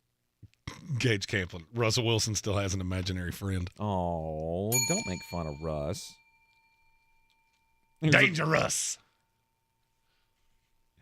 Nice. All right. Anyhow, let's get into the off-season talk here. The 2023 free agency classes, going at it position by position. Who are the best ones available on the market? And we're going to start with tight ends today. How do you rank the class? Well, Dalton Schultz is one. Is this a decent class? I mean, It's pretty good. I'm just looking at the whole gamut here. All the players available. Where would you put this class? This is pretty high. Okay. There are several starting level players that hit different types of player, and then you get into the draft, and this is an offseason. Carolina Panthers. If you come away from this year without a tight end, it's because you just don't want one. Yes, I can fully see them. There are going down 5 the tight end really path. good ones in the tight end in the draft, and I think there are 5 pretty good starters in free agency. Yeah. Mike Gesicki apparently believes he will be moving somewhere. Yes, he does. Caleb Williams did an interview with People magazine where they asked him, if you had your choice when you get drafted, what team would you want to go play for? And he said, the Miami Dolphins. That's obviously not going to happen because the Miami Dolphins are not going to be picking at number 1 next year. But if it were up to him, he would want to go to the Miami Dolphins. And he said, because I would get to go play with Tyreek Hill and Jalen Waddle and Mike Gesicki. To which Mike Gesicki then screenshotted his quote and said, oh, so they've already told you that I'm going to be here in 2024? That's awesome because I'm trying to figure out what to do with my lease. Yes, and he should be. Well, because he's not going to be in Miami. No, and I won't be shocked if he's in Carolina. They spent $10 million to bring Mike Gesicki into that or back for last year, and he had like 7 catches. It was more than that, but not by much. He had 32 catches, 362 yards. Well, I mean, I said it when they franchised him. He just doesn't fit in that offense. Right. Now, my question is, as weak of this as this free agency class is, are you going to catch a value with him? And I'm not so sure of that. I fully believe that Dalton Schultz is going to end up with the Los Angeles Chargers. Okay. His offensive coordinator's out there. They need a tight end. Please stop with Gerald Everett. Don't do that. Got to hear that when we did free agency pairings and when we did power rankings. And unfortunately for Jeremy, Donald Parham is not going to turn into anything. You stop with the Donald Parham slander, okay? He is the songbird of our generation. He and Auden Tate. If I ever get a GM job, you can rest assured they'll still be on my team. Yes. The West Virginia, what do we call them? West Sasquatches? No, it was West Virginia Ninjas. We will be breaking that back out this offseason as well. If you don't know what we're talking about, you'll see. That would be great. Okay, so you got Dalton Schultz at the top of the class just because he's the one that does it all. He's a better blocker. I mean, Mike Gesicki couldn't block me. Mm-hmm. But there is the Jacksonville Jaguars showed with Evan Ingram, who is also a free agent. That's not necessarily a deal breaker. It just helps if you have a Chris Manhertz that can. So you dice up the touches. It just doesn't work in Miami. Mm-hmm. Miami needs the guy that can come in and throw that wham block like George Kittle. The Jets found this out. So they signed C.J. Uzomah. They signed Tyler Conklin. Well, they quickly figured out that Uzomah's fine at this. Tyler Conklin's really good at it, which is why he wound up out-snapping Uzomah so often. Right. So I believe Dalton Schultz is going to get I could see him getting a big-ish deal. 4 years, $48 million with the Los Angeles Chargers. Okay, so the Chargers finally get a tight end, something that they've long been needing since since Antonio Gates. I was gonna say, I was trying to think of a one more recent than that, but I can't do it. Dalton Schultz, number 1. Evan Ingram's your number 2? No, Gesicki's my 2. Okay. I think Gesicki in the right place could still be a very high-level player in this league. He's still only 27 years old. Mm-hmm. He'll turn 28 during next season. So I look at him with Carolina. I think he would be a great addition in Carolina. I would agree. Because you've already got Tommy Tremble that plays that. He's more of an H-back than he is a traditional tight end. Mm-hmm. And he's just not much of a threat as a receiving option. You need somebody that can be the seam stretcher. That's the reason I'm so locked in on Dalton Schultz. Kellen Moore's offense is predicated on that. It's the reason he's been so good in Dallas for the last couple of years. And I'm not so sure Dallas can afford to keep him, and you're not going to franchise him. No. I can't imagine a team that needs as much shakeup as they do is going to franchise him. Yeah, I was going to say, if they use the franchise tag, I think they'll use it on Tony Pollard. But that's just me. I highly advise that you do that, but they probably won't. Mike Gesicki makes absolute sense in Carolina to me. And maybe that's because I've been around the Carolina Panthers for so long, but, I mean, the best years of this franchise were when you had Greg Olsen. You had that other threat. You need somebody other than DJ Moore. And to me, the only playmaker you have right now. Well, and that's one of the more interesting things when I look at Carolina's offseason is, do you make a move for a legitimate outside threat? Now, you thought that was going to be Robbie Anderson. It wasn't. It wasn't. I don't think it's Terrace Marshall. I like Shi Smith, but that's kind of a hat on a hat with DJ Moore. So you need the legit big-bodied threat, which is what I think Gesicki would provide them. That's it's on the inside in the seam, and I could see it being two different moves, but I do like Gesicki. In our YouTube comments, Corey Dehar said, I don't think Dougie P's letting Ingram out of Jacksonville. I would agree with you on that. And I'm not sure he wants to leave Jacksonville. His role in this league it's very niche because he's hyper athletic. Doesn't have the best hands I've ever seen. And he's just really good in that move tight end role where he's basically a glorified slot receiver. I don't think he's going to find the market. Spotrac has him at $9 million a year. I don't think he's going to find that outside of Jacksonville. They might find it in Jacksonville. But I don't necessarily know that you're going to get much outside of there. Yeah. He no doubt did himself some favors this year, and it was all, it all had to do with the resurgence or the surgence, I guess I should say, of Trevor Lawrence. But Evan Ingram, I liked him when he was with New York. I just never felt like he had a quarterback that could get him the ball on time. He never. Well, I mean, he just doesn't fit that system. He doesn't fit a system where you're predicated on running the ball because he is a below average. Even for a move tight end. He makes Mike Gesicki look like George Kittle. So you have to know what he is. 73 catches this past year, 766 yards. Evan Ingram also got into the end zone 4 times. I feel like I feel like that's something that they'll stick with. I do too. He's a building block piece for that offense. Then you've got that next tier with Austin Hooper and Big Gabe Bob Tunyon. I cannot figure out what to do with him. Tunyon's he's like a Sasquatch. Everybody tells me how great he is, but I never see it. Well, I saw it for once. 1 year. Yeah, you saw it 1 year. And even then, that was hit and miss. And it seems like he's regressed every single year. Since the injury, he has not been the same.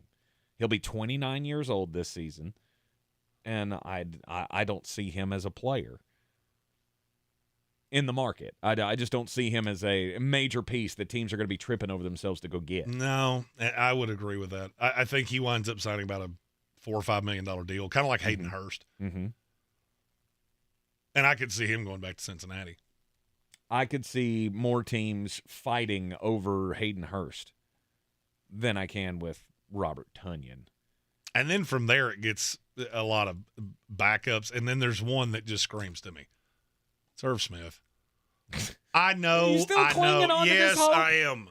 This dream that Irv Smith is going to be what you wanted him to be. Look, I did the same thing with O.J. Howard, okay? No, that one's done. At some point, you have to hang that hat up and go, okay, I got this one. But there's a difference with O.J. Howard. I've seen him do this with, 4 teams? Irv Smith's always been in Minnesota. Not sure that he's not one of those that's going to catch it 1 year. He could be the Evan Ingram next year, where he winds up in the right system, somebody can use him properly, and a year from now he's making 5 times as much, catching a $8, $9, $10 million deal. Yeah. I do still believe that with him. O.J. Howard, I had to have it. I had to get hit in the head with it. I was going to say it's not just Bruce Arians. He's bad at this game. And I was right along with you. I always had the hopes that it was going to turn into something, but it didn't. Hey, when you go to the Houston Texans and they can't find a way to make you a featured part of that offense, I think they were finding their third receiver at Walmart every other week. Right. And even then, it was, yeah, you scored a couple touchdowns in one game, and then you disappeared into thin air. Yep. Tight end class, not necessarily star-studded, but it's decent depth. I would say the draft and the draft and the free agency class are very similar. There are 3 high-end options, and then there's a bunch that'll be just nice pieces. So you got Michael Mayer, Dalton Kincaid. I always forget Luke Musgrave. Luke Musgrave. And then you get into like Tucker Kraft. There are a few others. This is a Darnell Washington, which I can't get a good read on him. Because everybody talks him up, and then nobody seems to be like, yeah, we're doing that. Yeah. I don't know. I can't really put a finger. I mean, he's my guy. You know, he's a Georgia guy. But it's also one of those, everybody tells me how great he is, but I've seen it. I've seen him do great things. I mean, he's a hell of a blocker. That's where I think his value comes in. But as far as all of the myths and stuff that were told about him coming out of high school, like he's the most athletic thing you've ever seen, like, no, this guy's a brick wall. He's hyper athletic for 6'7", 260. Oh, absolutely. I'm not saying he's going to go to the combine and go nammers. But I'm saying I feel like he was sold as like an electric playmaker kind of a guy, and he's not that. I mean, you could throw it up to him in the red zone, and he's going to come down with it one way or the other. So there's a job for him. It's also biased that in the 2 years of what should have been his big production years, he had Brock Bowers. Brock Bowers, yeah. Who will probably be the highest drafted tight end ever. Right. So, I mean, I just feel like we have guys like this every single year where the tape doesn't necessarily reflect, and people get really locked into stat lines. Well, he only caught 28 passes. Yeah, I can tell you that same thing about several players that went to the league and got way better. Kenyon Drake is probably the last one that I remember in that category. Kenyon Drake's a running back. I know, but what I'm saying as a player who didn't really do much with his team in college, but then came into the league and did good things. Oh, no, there are plenty of those. I'm sure there are. I'm just saying that's the first one that came to my mind. Weird. It happens with Alabama and Georgia players where there's just way too much talent on those teams. Well, I mean, he would be the one on 117 D1 More than schools' that. rosters. More than that. Oh, yeah, because now there's 134 of them. Right. We keep adding about 2 every other year. It was like there were only 5 or 6 starting tight ends in D1 college football that you would go, yeah, I'm going to start him over Darnell Washington. Well, and it's also a really hard evaluation. I mean, and we'll get into those as time goes on. We will have many of the Draftmas things around here because that's what we do. You're in the Sportsocracy, and it is ESPN Asheville. This is your time saver traffic on the new ESPN Asheville. Traffic is slow, 240 westbound between Charlotte Street and Montford Avenue. 240 west and eastbound slow on the Captain Jeff Bowen Bridge. 26 westbound stop and go between Airport Road and the Blue Ridge Parkway. 26 on the eastbound side. Delays approaching Long Shoals Road to Airport Road. 40 westbound in Haywood County. Stop and go between NC 209 and Fines Creek Road. In North Asheville, Merriman Avenue, north and southbound near Edgewood Road. Delays. Smoky Park Highway, northbound approaching Sand Hill Road. Traffic is slow. Near Avery Creek Boulevard Road, northbound approaching Long Shoals Road. Slow. Sweeten Creek Road, northbound approaching Mills Gap Road. Delays. I'm Lyndon Fuel with your Time Saver Traffic. This report is sponsored by Wendy's. 2 for $6. The best deal in fast food. When you want the best deal on the best meal, choose Wendy's 2 for $6. Pick from Dave's Single, Spicy Chicken Sandwich, 10-piece Crispy Nugs, or a medium strawberry lemonade. Pair any 2 for just $6. Choose wisely. Choose Wendy's 2 for $6. If you're like me, when I'm working with wood, safety is my #1 priority. That's why I use the Wall Manscaper. With its patented wraparound guard and safe touch blade, it's the safest tool for whittling below the old carpenter's belt. No nicks, no cuts, no fear. So protect your package, and all of you, with a full set of Wall Manscaper tools. Groom safely, my friend. I thought learning a language would be too much work, but Babbel makes learning fun. J'aime Babel. Babbel's lessons only take 10 or 15 minutes, and soon you turn and realize, hey, I'm starting to speak another language. How'd that happen? Babbel isn't robots talking. You learn words and phrases from real native speakers. I was ready for real-life conversations in just a few weeks. So easy. Go to Babbel.com to try for free. That's Babbel.com. Babbel.com. Hey, it's Brian from the Sports Freaks inviting you to join us live on location Monday night at Bear's Smokehouse on Cox Avenue in downtown Asheville. It's a Big South Tournament preview show with the head coaches of the Bulldogs, Mike Morrell and Honey Brown. We'll have some cool giveaways and awesome food as well. Come on out and join us Monday 6 to 8, Bear's Smokehouse, downtown Asheville. Running a small business is no small task. At Home Trust Bank, we work hard to prepare businesses for whatever tomorrow may bring. Your dreams are our business. And we have local experts who can help you plan for a successful future. Dependable guidance you need and service you'll appreciate. At Home Trust Bank, we take your small business banking personally. Visit your local Home Trust branch or anytime at htb.com. Member FDIC. Real estate isn't about properties, it's about people. I'm Clarissa Hyatt-Zach with eXp Realty, your native realtor serving all of Western North Carolina. I will work hard for you, and I believe in doing the right thing every time. I market each of my listings to reach out-of-town buyers. I use a professional photographer and drone video on every single listing, as well as collaborate with agents across the country to find your buyer. Check me out online at clarissasellswnc.com or give me a call at 828-774-6343. It would be my pleasure to assist you through the real estate process. Everyone's heard about the housing market and this being the best time to sell a house in years, but the same thing applies to cars. Whether you're looking to buy a car, trade in, or sell that car in the driveway collecting dust, Fred Anderson Nissan of Asheville wants to buy your car. They have 2 on-site managers that work with Kelly Blue Book to give you top dollar for your vehicle. You can even have your car appraised instantly at AndersonNissan.com. Stop in and visit them today at 629 Brevard Road in Asheville or call them at 828-365-1663.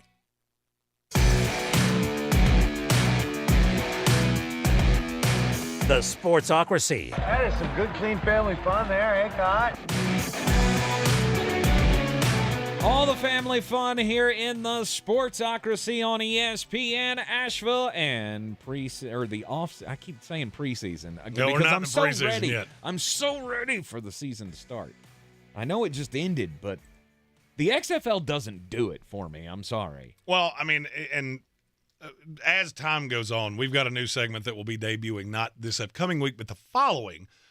That'll have us talking to some people that are more versed in the other sports. It's not that we're not. So I'll give you an example. Last night, I really wanted to watch the LA Lakers. New look team. You got some additions. A quarter into this, I'm going, half of the guys playing in this game should not be in the NBA. Mm-hmm. And I can't help it. I'm an old school NBA. I loved the NBA in the 90s. And I watch it now, and it's just a glorified track meet. And in the playoffs, it looks more like what I'm used to. Mm-hmm. It gets a little better. So that's why we do that. It's not that we don't care. And, I mean, I make jokes about baseball that like 8 of you care. You don't want to hear what I have to say about baseball. I make little one-liner jokes, but I just watch some of these other products, and they're so inferior. The NBA at this point is an inferior product. And college, I love college basketball. But it only really works in March because you've devalued the regular season to such a point that I'm really getting into it now. Mm-hmm. Carolina's got 3 games left in the season. Now their entire season comes down to these 3 games. Yes. You have to annihilate Florida State. Mm-hmm. You need to contend with Virginia, and you need to beat Duke. And then catch a win or 2 in Greensboro. Your whole season is boiled down to these 5 games.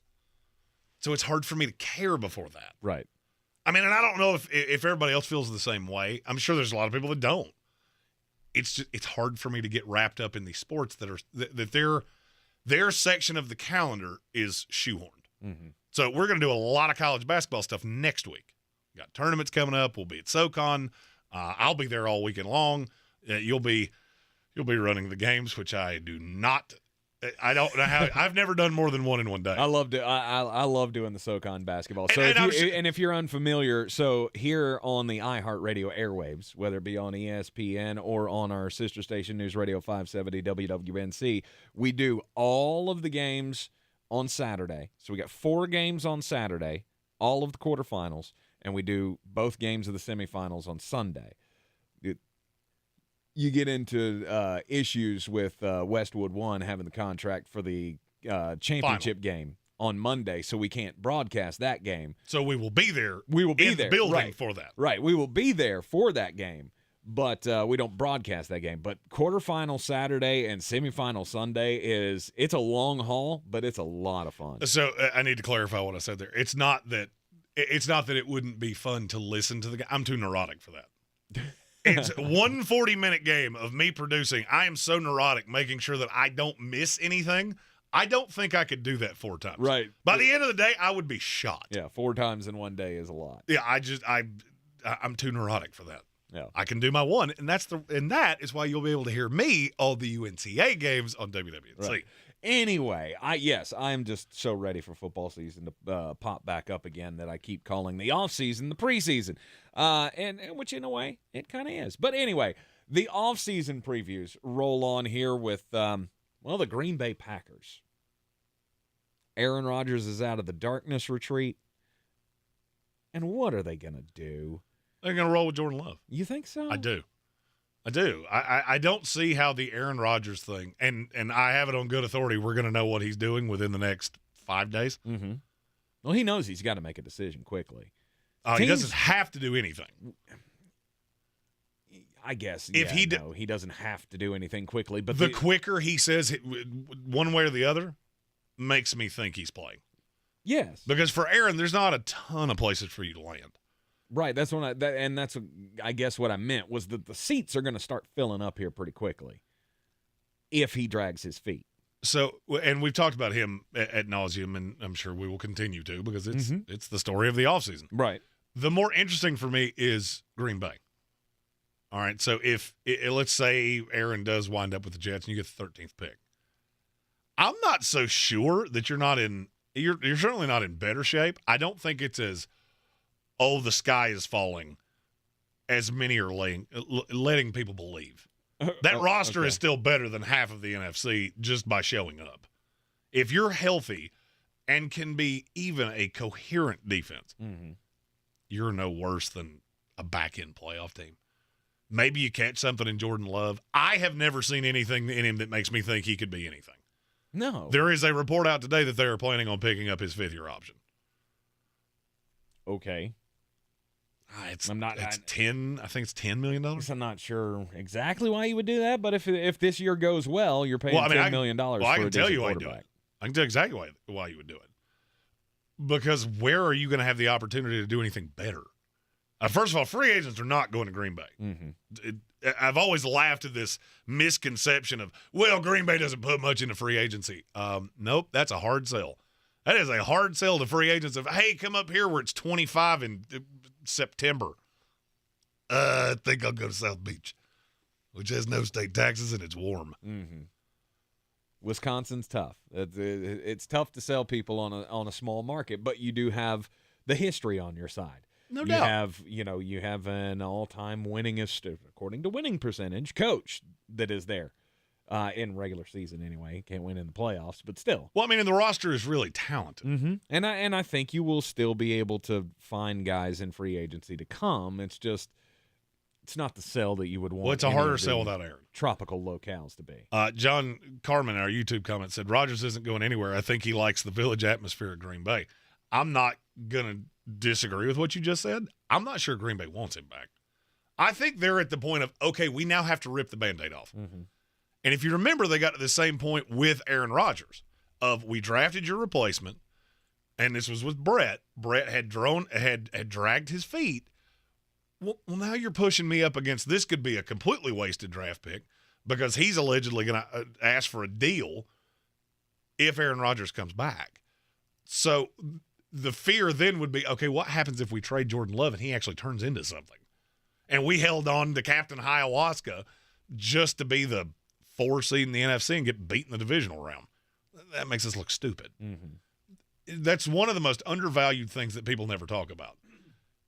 The aesthetic of what does it look like if A, B, and C happen. And especially with Green Bay that has always done such a good job drafting teams because they don't do much in free agency. That's a really bad look. If you sit Jordan Love for 3 years, he never really develops. Then he goes somewhere else, and he's a legit starter. Where that would be, I have no idea. I can't find a landing spot. It seems like an idle threat to me. Mm-hmm. But it might not be. And you're just not going to have the opportunity to do anything else. What is the worst case? All right, say Aaron moves on. Jordan Love's the 17-game starter next year. Yes. It's the worst case scenario for this team. It's the worst you could possibly be. Oh, you could be a 6-win team. I don't agree with you because I still have Aaron Jones. I still have A.J. Dillon. Mm-hmm. I still have legit talent on a defense. I've still got Mike LaFleur. I don't think you can be that bad, especially when you get 2 games a year with the Bears. I just don't see it. For me, their floor is about what they were last year.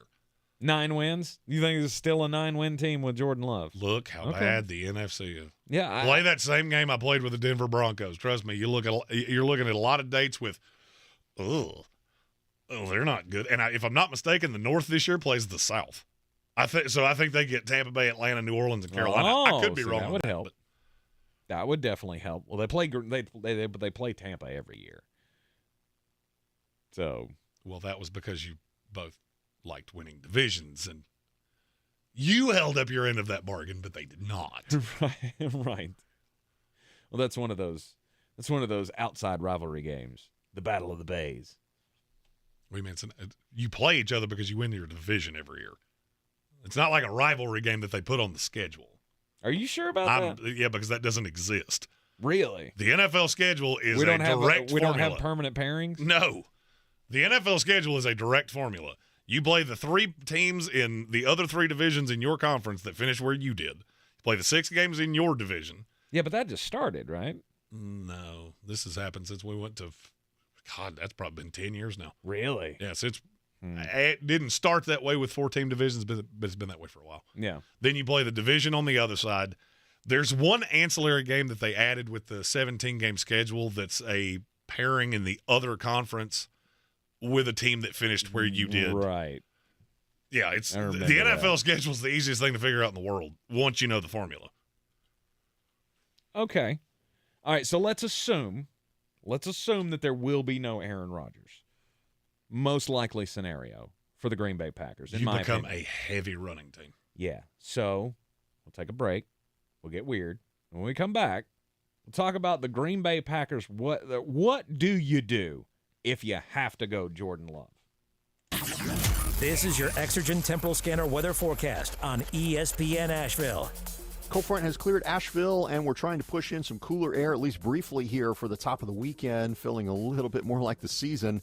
45 degrees with rain showers, light rain showers here tonight in the valley. A few sprinkles left over for Saturday. Cooler, high 55, low 46 for Saturday night. Then the numbers return into the 60s for Sunday and Monday, close to 70 early next week. I'm meteorologist Scott Larimore. That's the latest Weather Channel forecast. This is your time saver traffic on the new ESPN Asheville. Traffic slow 240 westbound between Charlotte Street and Montford Avenue. 240 west and eastbound stop and go on the Captain Jeff Bowen Bridge. 26 eastbound crawling east of Bavard Road to Long Shoals Road. An accident. This road is now closed.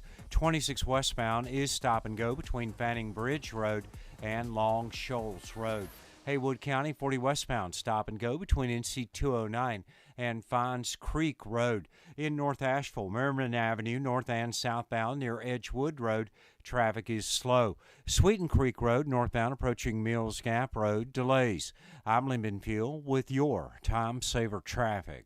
This report is sponsored by eBay Motors. You might not have the biggest garage on the block, but with eBay Motors, there's 122 million parts right at your fingertips, whatever you need. There's something that fits your vehicle. Air filters, tires, seat covers, and more. Get the right parts at the right prices. ebaymotors.com. Let's ride. I'm Martin Hoke, the inventor of Navage Nasal Care, and I love Navage. I've told you about how your nose is the body's air filter, that Navage's powered suction will help flush out allergens, viruses, mucus, and germs, and that Navage will help you breathe better. But what do other people say about Navage? Like Josh, quote, "After walking around my whole life being a mouth breather, I was excited to try Navage. I read the directions carefully, pressed the button, and oh my gosh, what a sensation. So much mucus, so much crud, but oh sweet, merciful air I can finally breathe you through my nose. Never have I ever taken such an amazing breath in my life. This is a life changer," unquote. He's one of over 100,000 online reviews praising Navage, the all-natural solution trusted by over 3 million people to help you breathe better, sleep deeper, snore less, and stay healthier without drugs. Navage is available at Walmart, CVS, Walgreens, Target, Rite Aid, and online. Navage, N-A-V-A-G-E, clean nose, healthy life. All the radio stations you love, every playlist to match your mood, the podcasts that everyone's talking about. If it's on the iHeartRadio app, it's free. Download the free iHeartRadio app for all your music, radio, and podcasts. iHeartRadio. Since man created roads, they've been looking for ways to get off-road and vehicles to take them there. That's where Outlaw Off-Road comes in. A premier off-road center for Jeeps, trucks, and SUVs with a complete lineup of off-road and overland services, including maintenance and repair to make your vehicle all that it can be. Check out their location right here in Western North Carolina at 85 Avery Creek Road. Call them today at 828-974-8480 or visit them on the web at theoutlawoffroad.com.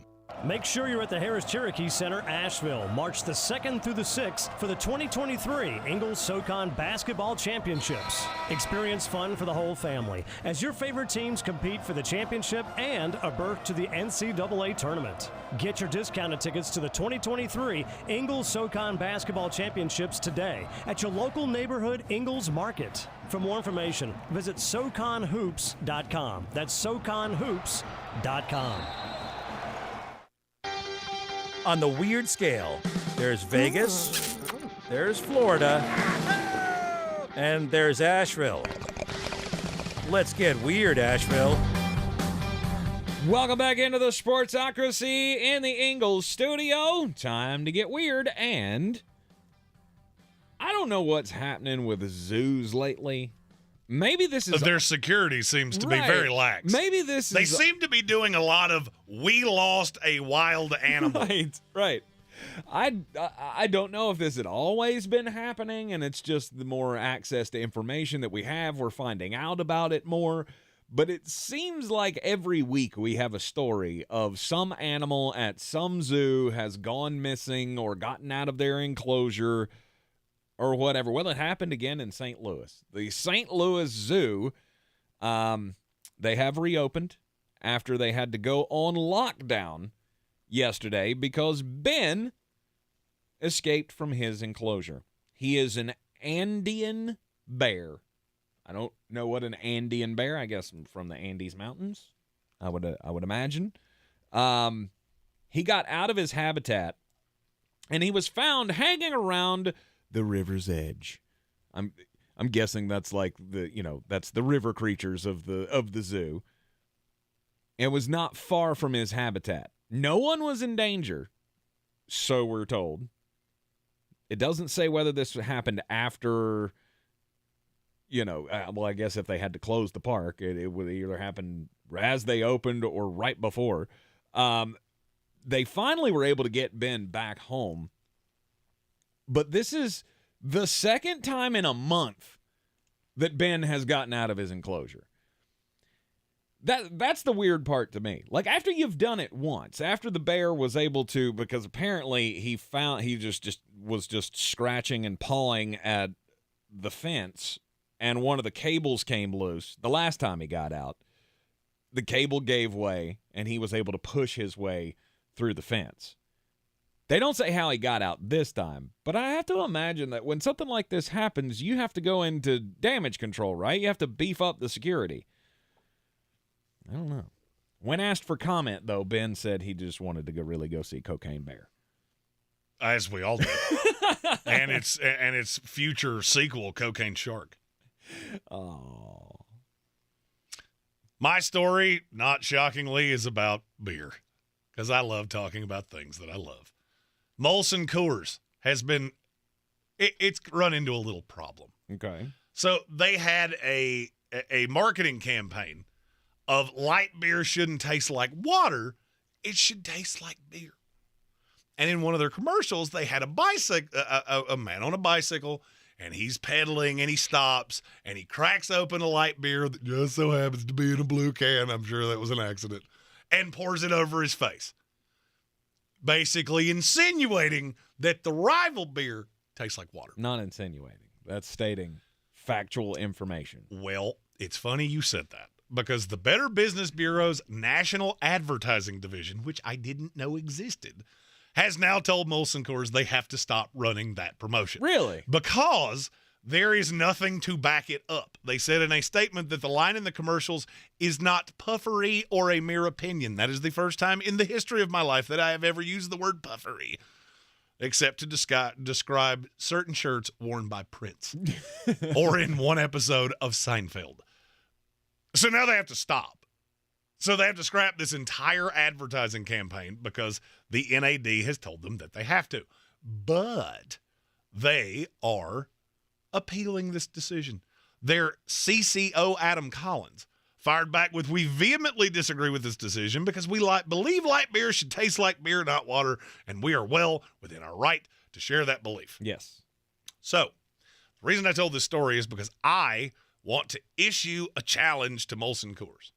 I do not have a preferred domestic light. I don't.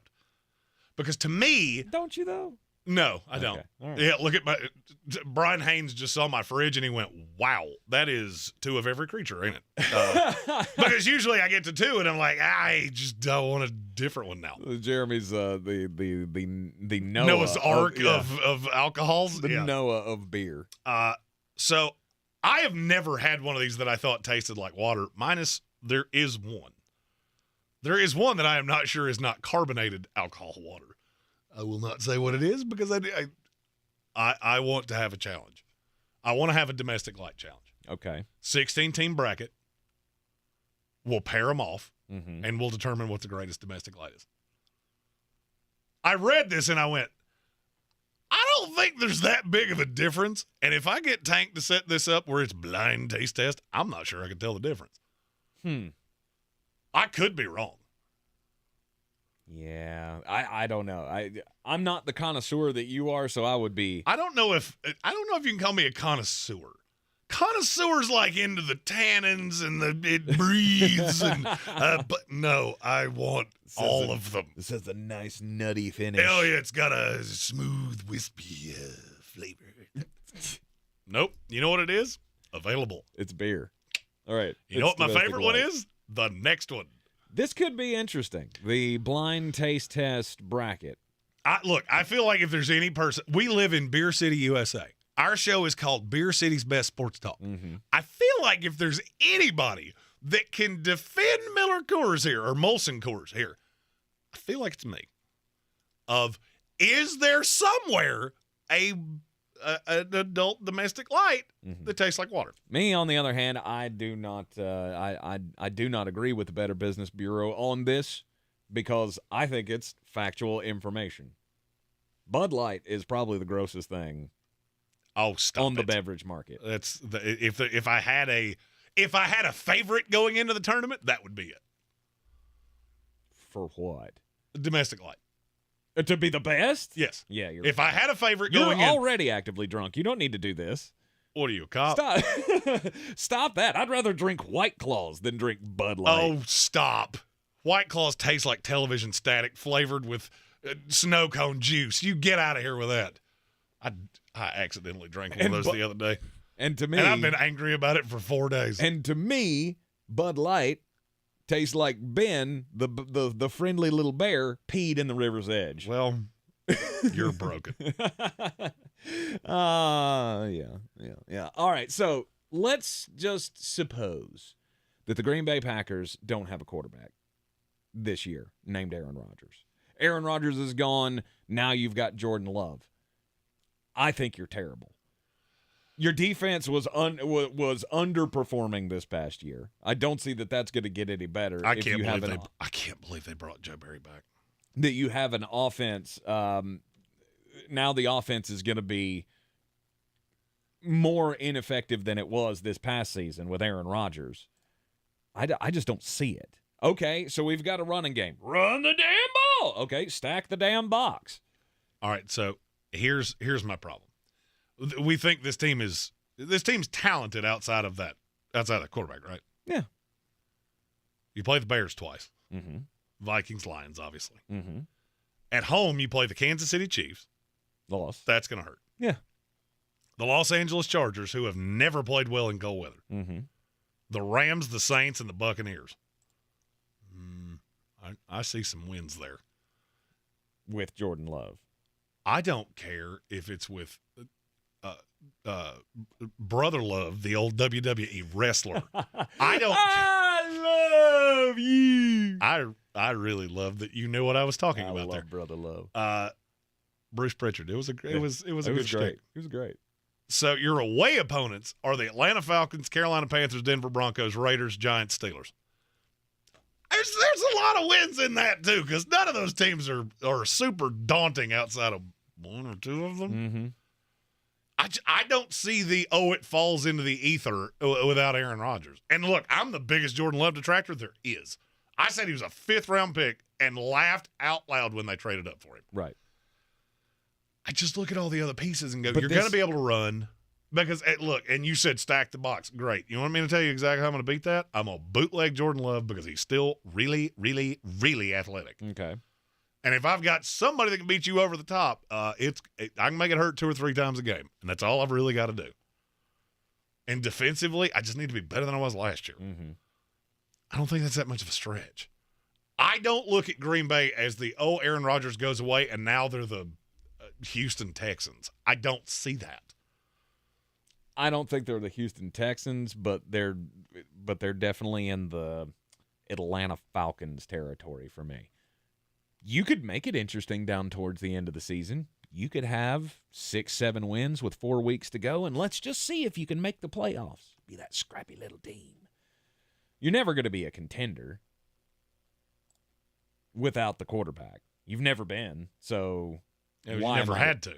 Well, you never had to. You've had a quarterback for 30 years. That's true. And I'm curious how close you can come on this. Okay. Since 1992, that was the first year with Brett Favre. Mm-hmm. How many losing seasons do the Green Bay Packers have?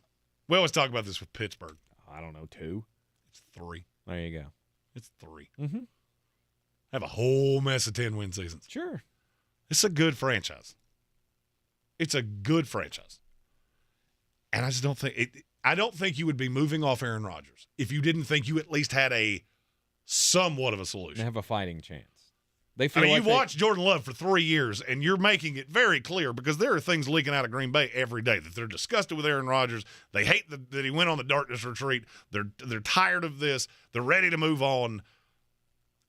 You wouldn't know that if somebody didn't want you to know that. Mm-hmm. Trust me, there's not that many reporters that just look at this and go, what can I make up today?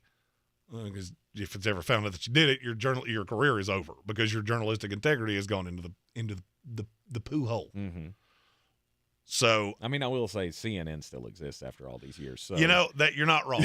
So obviously, the fact that you have put your reputation in the toilet doesn't necessarily mean no, it doesn't. It doesn't. But you look, we can joke, but Green Bay. I mean, CNN still sucks. But the Green Bay Packers, I just can't buy it.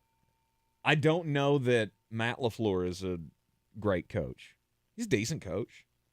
I feel like the only reason he's won so many games is because Aaron Rodgers was who he was. This past year was rough. I get it. But I think it only gets worse from here.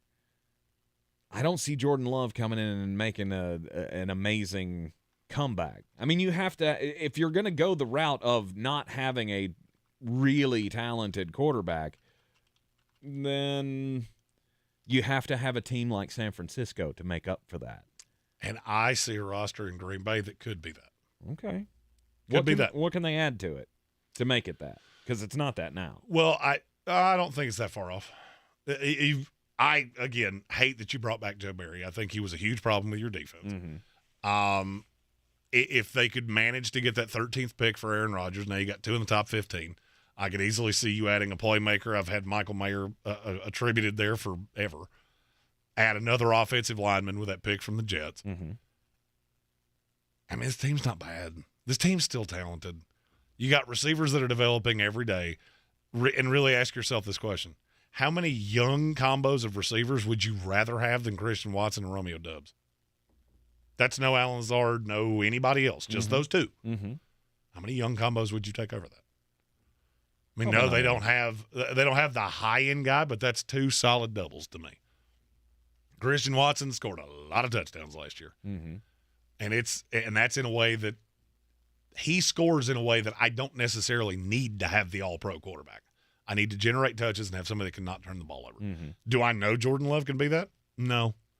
I also don't definitively know that he's not, and they seem pretty resigned to moving on. Mm-hmm. They know him better than I do.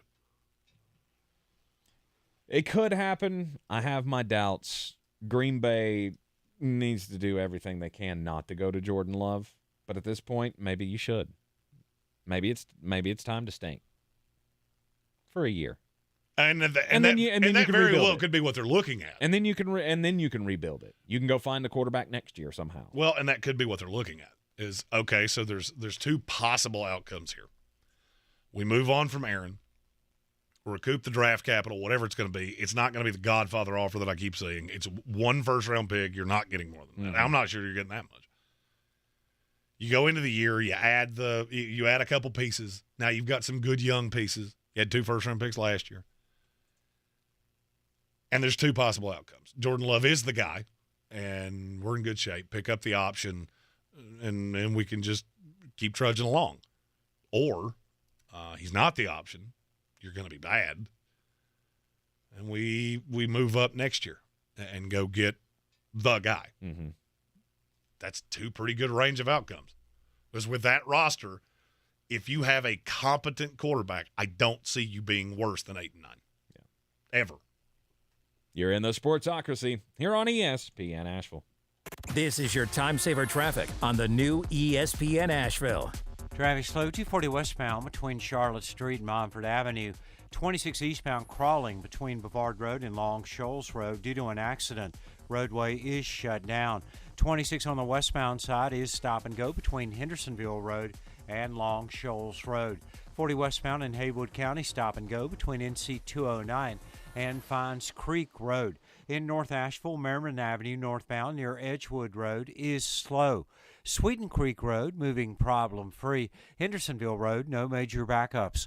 I'm Lynn Benfield with your time saver traffic. This report is sponsored by Taco Bell. What do you get when you put two taco lovers in the metaverse? You get the Taco Bell Metaverse Wedding on February 24th at 7 p.m. Pacific Time. Purchase on Taco Bell online from the couple's menu of favorite items from a participating Taco Bell store while supplies last. When you're an innovative business, every blinking cursor, every blank page is an opportunity. What will you do with it? Will you make something better or create something new?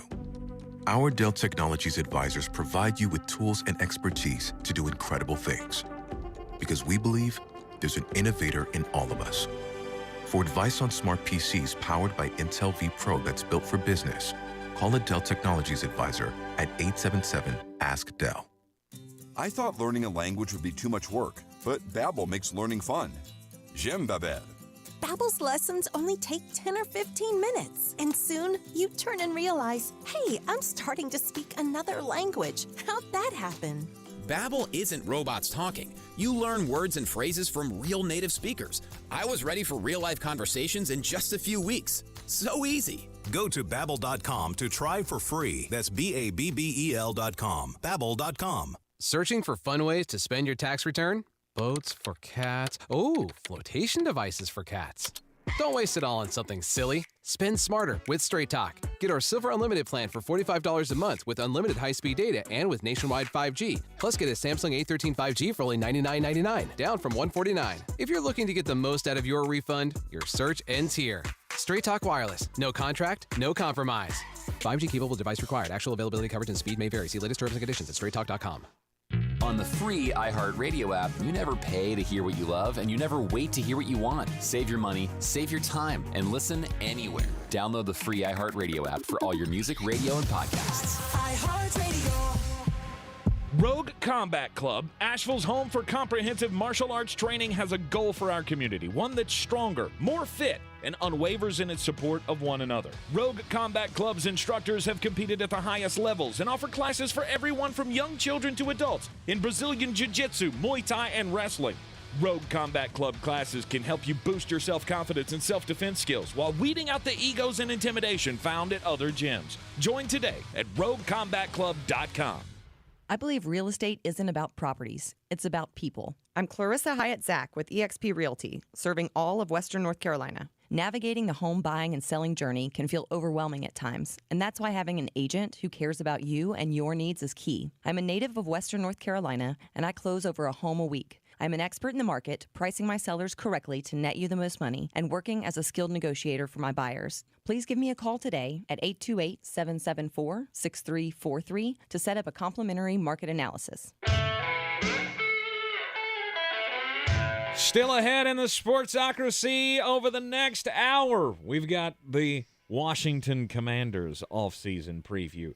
We've got linebackers free agency class to rank. We've got the most important message of the day to get to. And I'm sure there will be many, many, many more Russ Wilson comments in the YouTube stream. As we were talking about domestic beers, Stephen Tao says, Russ drinks O'Doul's. And then GG Gambling said, no, Russ gets drunk off O'Doul's. Even better. That's teamwork. That's teamwork, people, and that's what we're here for. You are in the Sportsocracy. It is ESPN Asheville, 92.9 FM, 880 AM, and 1400. The Sports Center update coming up next. This is your Exergen Temporal Scanner weather forecast on ESPN Asheville. Cold front has cleared Asheville, and we're trying to push in some cooler air, at least briefly here for the top of the weekend, feeling a little bit more like the season. 45 degrees with rain showers, light rain showers here tonight in the valley. A few sprinkles left over for Saturday. Cooler, high 55, low 46 for Saturday night. Then the numbers return into the 60s for Sunday and Monday, close to 70 early next week. I'm meteorologist Scott Larimore. That's the latest Weather Channel forecast. This is your time saver traffic on the new ESPN Asheville. Traffic slow, 240 westbound between Charlotte Street and Montford Avenue. 26 eastbound crawling between Bavard Road and Long Shoals Road due to an accident. Roadway is shut down. 26 on the westbound side is stop and go between Hendersonville Road and Long Shoals Road. 40 westbound in Haywood County, stop and go between NC 209 and Fines Creek Road. in North Asheville. Merriman Avenue northbound near Edgewood Road is slow. Sweeten Creek Road moving problem-free. Hendersonville Road, no major backups. I'm Lyndon Field with your Time Saver Traffic.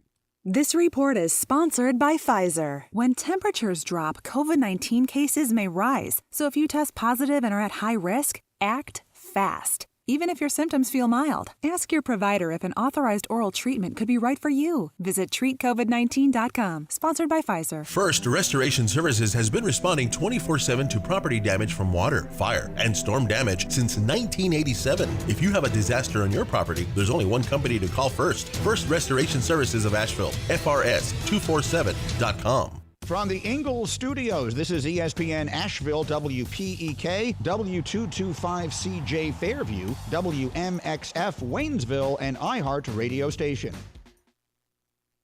The Sportsocracy. You two are just dumber than a bag of hammers.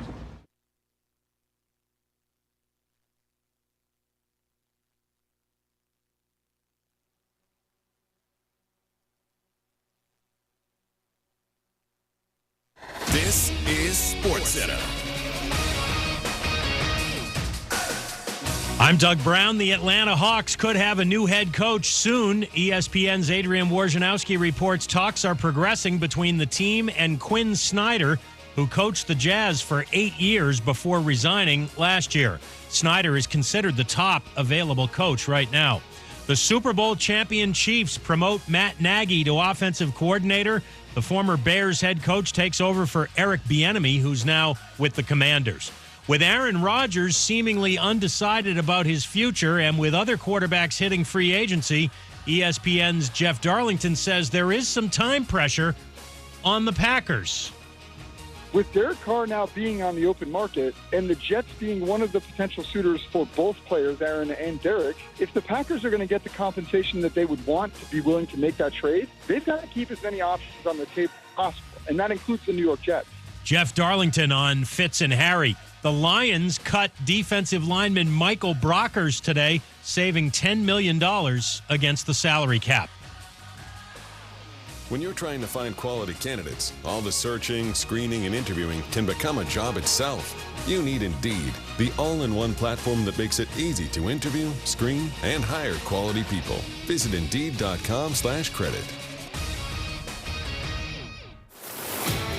He's a degenerate gambler. You are a smelly pirate hooker. And he's cheaper than oxygen. He's useless. But somehow, they make it work. Jeremy Greene, Tank Spencer. There's no holding back in the Sportsocracy. Presented by Ingalls Supermarkets and Fred Anderson Nissan of Asheville. The Sportsocracy is live on ESPN Asheville, 92.9 FM, 880 AM, and 1400. And we are heard everywhere on the iHeart Radio app. Don't forget you can see us as well. Just go to youtube.com/thesportsocracy. And, of course, subscribe to the channel, because that's the way you get into the chat with us. And you'll get live alerts as well every time we've got new content coming out. Next week, Jeremy's going to start rolling out those team-by-team 3-round mock drafts. Oh, old Draftmas tree, old Draftmas tree. The Draftmas season is upon us. But for the moment, we're getting you set for the off-season with all of the free agency moves, and we've talked franchise tags this week and such, and going team by team down the draft order here on what teams need to do to turn things around this year, or at least for the teams that we've talked about already. And next up is the Commies. Yes, I'm going to continue to call them the Commies because that irritates Jeremy so much. Because it's so stupid. Because if you're going to shorten it, it would be the Commandos. They're the Washington Commanders, not the Washington Communists. There's a slight difference. So as the football team who wears no underwear, the Commandos.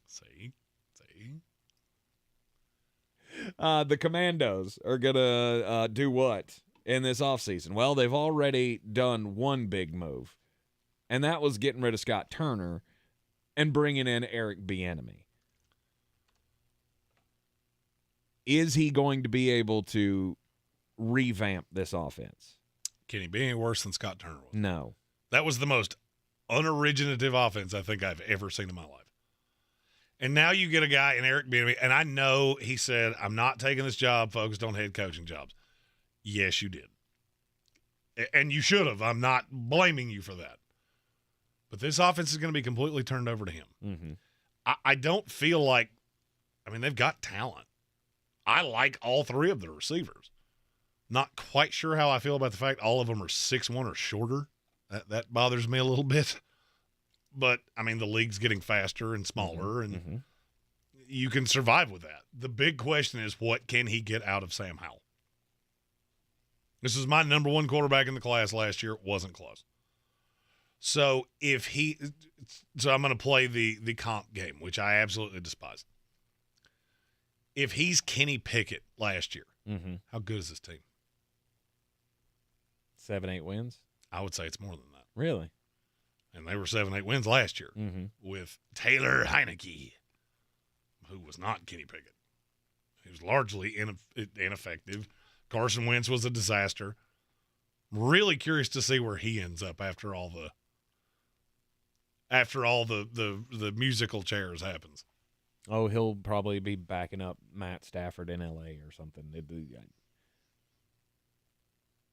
Or maybe being the early season starter for one of these rookies. That's what I thought, is that you find a team that he sits in front of Anthony Richardson or Will Levis or something like that. But I don't see anybody looking at him as more than we'll start him for 3 games and then the rookie can come in. Absolutely. I think that's the only path. He's no longer a starter in this league. 3 teams have now discarded him.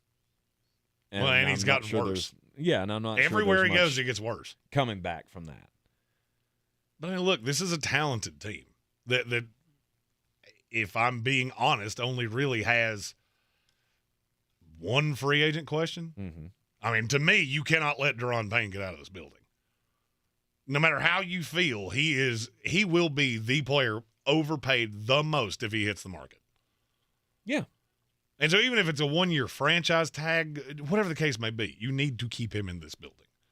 Because I still look at that defense, and I know we don't look at it the same way we did 2 or 3 years ago when they could not play dead in the Western on offensively, but they dominated. They were very good defensively. Yeah. They still have all of those same pieces.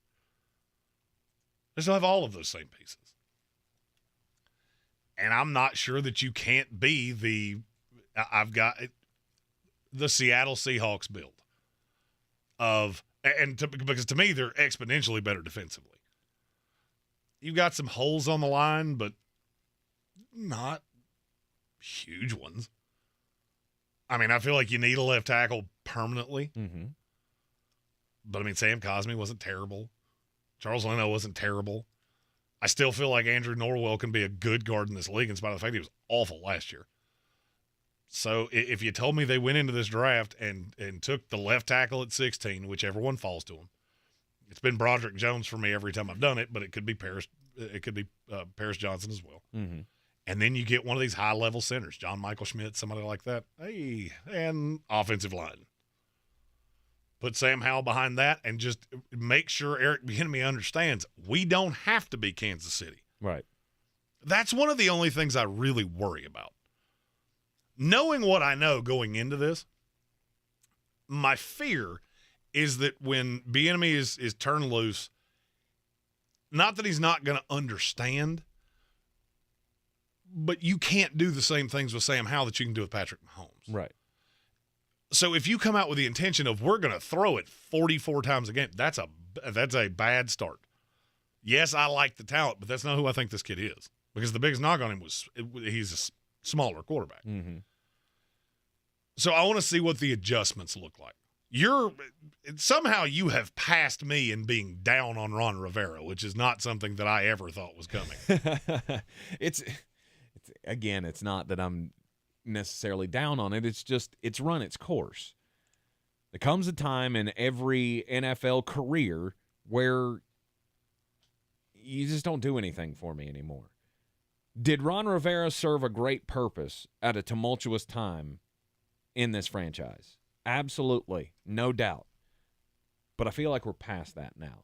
And maybe no, you're not past that. Until Daniel Schneider has absolutely nothing to do with his team, you ain't past that. You're getting past it though. You're taking the bids. The team's going to be sold. Everybody's getting what they want. Daniel Snyder's going to be out of town. No, you're getting there. Yeah, now it's time. You have obviously not had this football pulled out from underneath you enough times. Would it shock you if Daniel Schneider just went, nope, not doing it? Because there's a report out today that Jeff Bezos is now clearly the leader in the clubhouse. Mm-hmm. The offer is apparently coming, and it's going to be substantial, and it's going to be what Daniel Schneider wants. Mm-hmm. Would it shock you if he just looked at it and went, nope, it's my toy, and you can't have it? Shock me? No. Mildly surprising? Yes. Wouldn't even mildly surprise me. Because it's gotten to the point where he can't do this anymore. You mean the same place it's been for 15 years? Mm-hmm. You underestimate the petulance of Daniel Schneider. Until this is signed, sealed, delivered, I will not believe it. Oh, not okay. completely, not to the we're past that. I could see it getting drastically worse, and I won't believe he's not going to pull that little stunt until he doesn't do it. How does it get worse? You're telling me you don't think there are things that have happened in that building we don't know about? Oh, maybe. You're telling me you don't think people know that? I'm sure they do. The entire email server was handed over to the federal government. You're telling me that there's not something there that would be worse? I don't know. I would say that's the only thing that actually makes me feel reasonably good that he will actually sell this team. Mm-hmm. Because I feel like he's got to look around at some point and go, they have to know all of this. Aside from actual violent crimes happening inside those walls, I don't feel like anything can make this worse. We already know what the culture was like. We've been through all of this. And I don't know. I just feel like now it's time to focus on football because everybody's getting what they want. The team's up for sale. You're moving on. Everybody who has given Daniel Schneider any hope in the past to being able to grow this product is now turned against him with the land deals and all of that. He's just at a dead end. Now, does he stomp his feet and just, I'm going to be a stick in the mud, and I'm going to stay here with my falling apart stadium with no direction for the future? No, I think we're to the point where it can't get worse. Yeah, I don't agree with you. I don't agree with you at all. Because I think you undervalue what somebody with that much money and that much power, they don't like being told what to do. Mm-hmm. Do you honestly feel like he wants to sell this team? No. That is the caveat of you have somebody here who has probably never been forced to do anything in his life that he didn't want to do. Mm-hmm. Now you're taking away his toy. He knows definitively he couldn't buy an Arena League franchise. Once this team comes out of his power, he is done in sports for the rest of his life. Yes. And there is nothing that will change that. I still go, what happens when that really marinates on you? Anyway, the point I was trying to make was I feel like we're past we have to rebuild the culture thing inside the football side of this. The corporate side is a different story, but inside the locker room, I don't feel like it's as big of a distraction, obviously, as it was. And now it's time to focus on trying to win some damn games because it's not something that you've done since the 1980s. Well, and Mike Baker in our YouTube comment said Bieniemy would have run the ball a lot more in Kansas City if Andy Reid would have let him. I don't disagree with you. Mm-hmm. He was a running back in this league. Mm-hmm. So I think that part will be fine. For me, there's a pretty good talent base. But this has not been a historically good drafting team. And that always makes me nervous. When I start, because I feel like Washington is ascending. Am I right? Or do you agree, disagree, or are you indifferent on that? I'm indifferent on that. I don't think Eric Bieniemy would have taken this job if he didn't believe that. I mean, you got to understand, because he could have had the Baltimore job. Everything I've been told, it was his. He said, no, I'm going to Washington. Mm-hmm. I don't think you would have done that with a stable franchise. I mean, Baltimore's probably the most stable franchise in the league. I don't think you do that if you're not pretty comfortable with everything that's happening in Washington. Because if he wanted just to take a job, he could have done that any time in the last 3 years. Sure. I mean, he has to see something in this job that is, because regardless of what he wants you to believe and what he says in the press conferences, this is about advancing his career. No doubt. There's no other reason to have done it. Right. He cannot advance his career if he goes to a bad situation where he can't win. He knew coming in, they told him, allegedly, Sam Howell is the QB1, and you got to be on board with that. So I have to assume that he's agreed to it and said, yes, I can help you get the most out of this kid. I have weapons. I need to rebuild an offensive line. I got to tweak some things on my defense. I feel like that secondary is really where we need to focus. Benjamin St. Just. On improving. He is. I like him. I still like him. But, man, he needs to stop playing on the outside. Mm-hmm. Give me a linebacker and let's go. Like, there are not a lot of super big holes on this team. No, you need a couple additions to the secondary. Wouldn't shock me if you got one of those early in the draft. If either of the top two corners fell in your lap, I would say that's the drop dead spot for Devin Witherspoon and for Christian Gonzalez. I don't think either one. Both of them are not making it to Washington, and if one does, I don't think they're making it past them. Might be a little high for some of the others. Mm-hmm. Linebacker, this is a good class to need a linebacker because there's a bunch that you can get in day 2, early in day 3. They could come in and play next to Jamin Davis. Mm-hmm. By the way, if you ever want to know why we fixate on the draft so much, you remember when I said that Jamin Davis thing was absolute insanity? Yes. Do you realize how long you have been trying to make up for that mistake? Do we not say this every year of you have to figure out somebody to put next to him? And it happened off and on last year. It wasn't necessarily consistent. But if you can get that defense right, Eric Bieniemy obviously believes in Sam Howell, he wouldn't be here. Mm-hmm. I think it's an ascending team. And I could see next year being markedly better. Yeah. I don't know.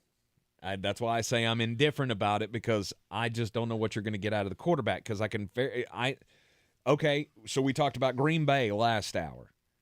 I see these two teams very similar. If the quarterback thing does not work, if Sam Howell falls on his face and Jordan Love flames out, you're a 6-win team. You're a 6-7-win team. And without the quarterback, you cannot win in this league. I mean, this team's been fine with some of the worst quarterback play in the league. And I feel like they're going to bring back Taylor Heineke to back up Sam Howell. It's not like he's going to be flush with options elsewhere. Possibly. So you have a little bit of a backboard there. I started thinking about this about halfway through the segment, and now I've become pretty comfortable. I'm not sure the Dallas Cowboys are the worst team in this division next year. I am 100% not sure they are not the worst team in this division. I know that sounds insane right now. It does. The Giants are ascending. I think the Washington Commanders are ascending, and I think the Dallas Cowboys are falling. And I didn't see that big of a difference in the first place. Yes, Dallas is good at beating bad teams. They were much better at beating bad teams than Washington was. I get that. Mm-hmm. I feel like there's going to be a regression, and these are two ships passing in the night. I like this Washington team. You're in the Sportsocracy. It's ESPN Asheville. This is your time saver traffic on the new ESPN Asheville. Traffic is slow, 26 westbound between Hendersonville Road and Airport Road, 26 eastbound stop and go between the French Broad River and Long Shoals Road. In Haywood County, 40 westbound stop and go between NC 209 and Fines Creek Road. Near Avery Creek, Boulevard Road north and southbound near Long Shoals Road is slow. Near the NC Arboretum, Boulevard Road southbound stop and go, approaching the Blue Ridge Parkway to Clayton Road. Sweeten Creek Road southbound stop and go between the Blue Ridge Parkway and Mills Gap Road. I'm Lyndon Field with your Time Saver Traffic. This report is sponsored by Taco Bell. What do you get when you put two taco lovers in the metaverse? You get the Taco Bell Metaverse Wedding on February 24th at 7 p.m. Pacific Time. Purchase on Taco Bell online from the couple's menu of favorite items from a participating Taco Bell store while supplies last. Hey, it's Brian from the Sports Freaks inviting you to join us live on location Monday night at Bear's Smokehouse on Cox Avenue in downtown Asheville. It's a Big South tournament preview show with the head coaches of the Bulldogs, Mike Morrell and Honey Brown. ground. We'll have some cool giveaways and awesome food as well. Come on out and join us Monday, 6 to 8, Bear Smokehouse, downtown Asheville. I'm Martin Hoke, the inventor of Navage Nasal Care, and I love Navage. I've told you about how your nose is the body's air filter, that Navage's powered suction will help flush out allergens, viruses, mucus, and germs, and that Navage will help you breathe better. But what do other people say about Navage? Like Tara, quote, "My doctor wanted me to do saline rinses for my allergies, but I've never been able to successfully use a neti pot. Navage uses suction power, so it's foolproof. There are nights when I'll have particularly bothersome allergies. I'll bust it out, and the results are immediate. It's such a relief. It's become a lifesaver." Unquote. She's one of over 100,000 online reviews praising Navage, the all-natural solution trusted by over 3 million people to help you breathe better, sleep deeper, snore less, and stay healthier without drugs. Navage is available at Walmart, CVS, Walgreens, Target, Rite Aid, and online. Navage, N-A-V-A-G-E, clean nose, healthy life. When I finally drove the old car into the grave, I knew there was only one place I was going to go. Fred Anderson Nissan of Asheville, home of the family plan. And yes, they treat you like family. I went in, told them what I was looking for, told them my budget, and in no time, I was signing the paperwork on my certified pre-owned vehicle. They have the area's largest selection on quality pre-owned vehicles and certified Nissans. They go through a 167-point inspection, so you know it's not going to let you down. They gave me the Carfax report, so I know the history of my vehicle. And the Fred Anderson family plan gives me things like oil changes and car washes and loaner cars if I have to have major work done on the car in the future. For me, buying a car has always been an intimidating thought. But the folks at Fred Anderson Nissan of Asheville made it super easy. Don't be like me. Don't wait till the last minute to get a deal done. Go to AndersonNissan.com or stop by the showroom at 629 Brevard Road. And don't forget to mention we sent you from the Sportsocracy and get a $250 bonus on your trade-in at Fred Anderson Nissan of Asheville. Make sure you're at the Harris Cherokee Center, Asheville, March the 2nd through the 6th for the 2023 Ingalls SoCon Basketball Championships. Experience fun for the whole family as your favorite teams compete for the championship and a berth to the NCAA tournament. Get your discounted tickets to the 2023 Ingalls SoCon Basketball Championships today at your local neighborhood Ingalls Market. For more information, visit SoConHoops.com. That's SoConHoops.com.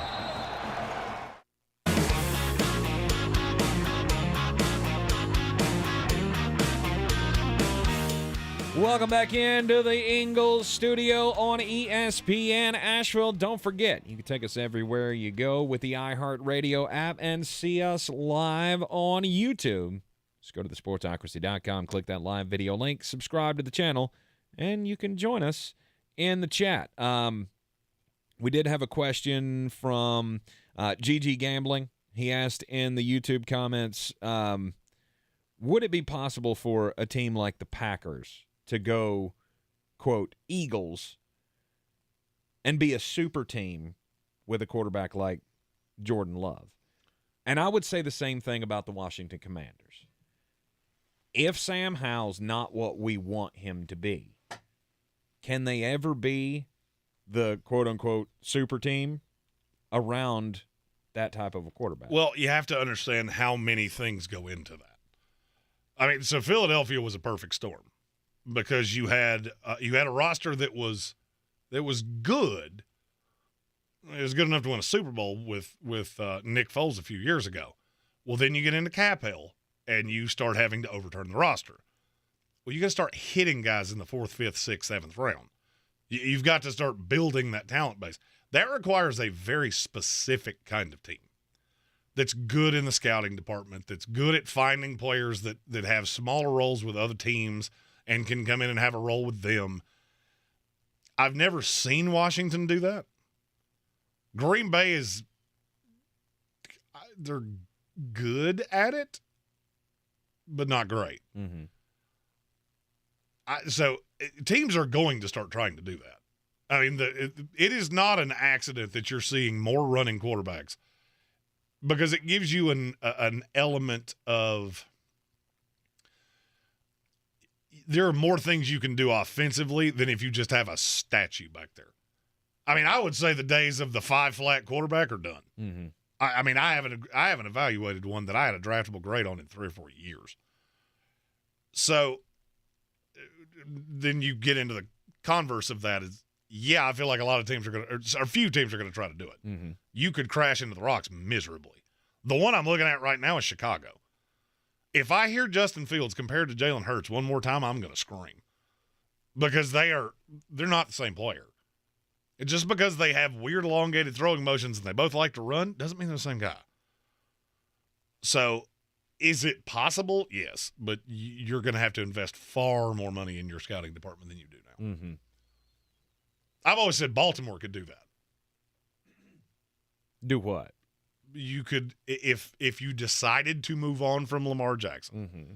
I think there are a handful of quarterbacks in this league that could run a system for what you're built for right now. Tyler Huntley might be one of them. He's a little thin to me, but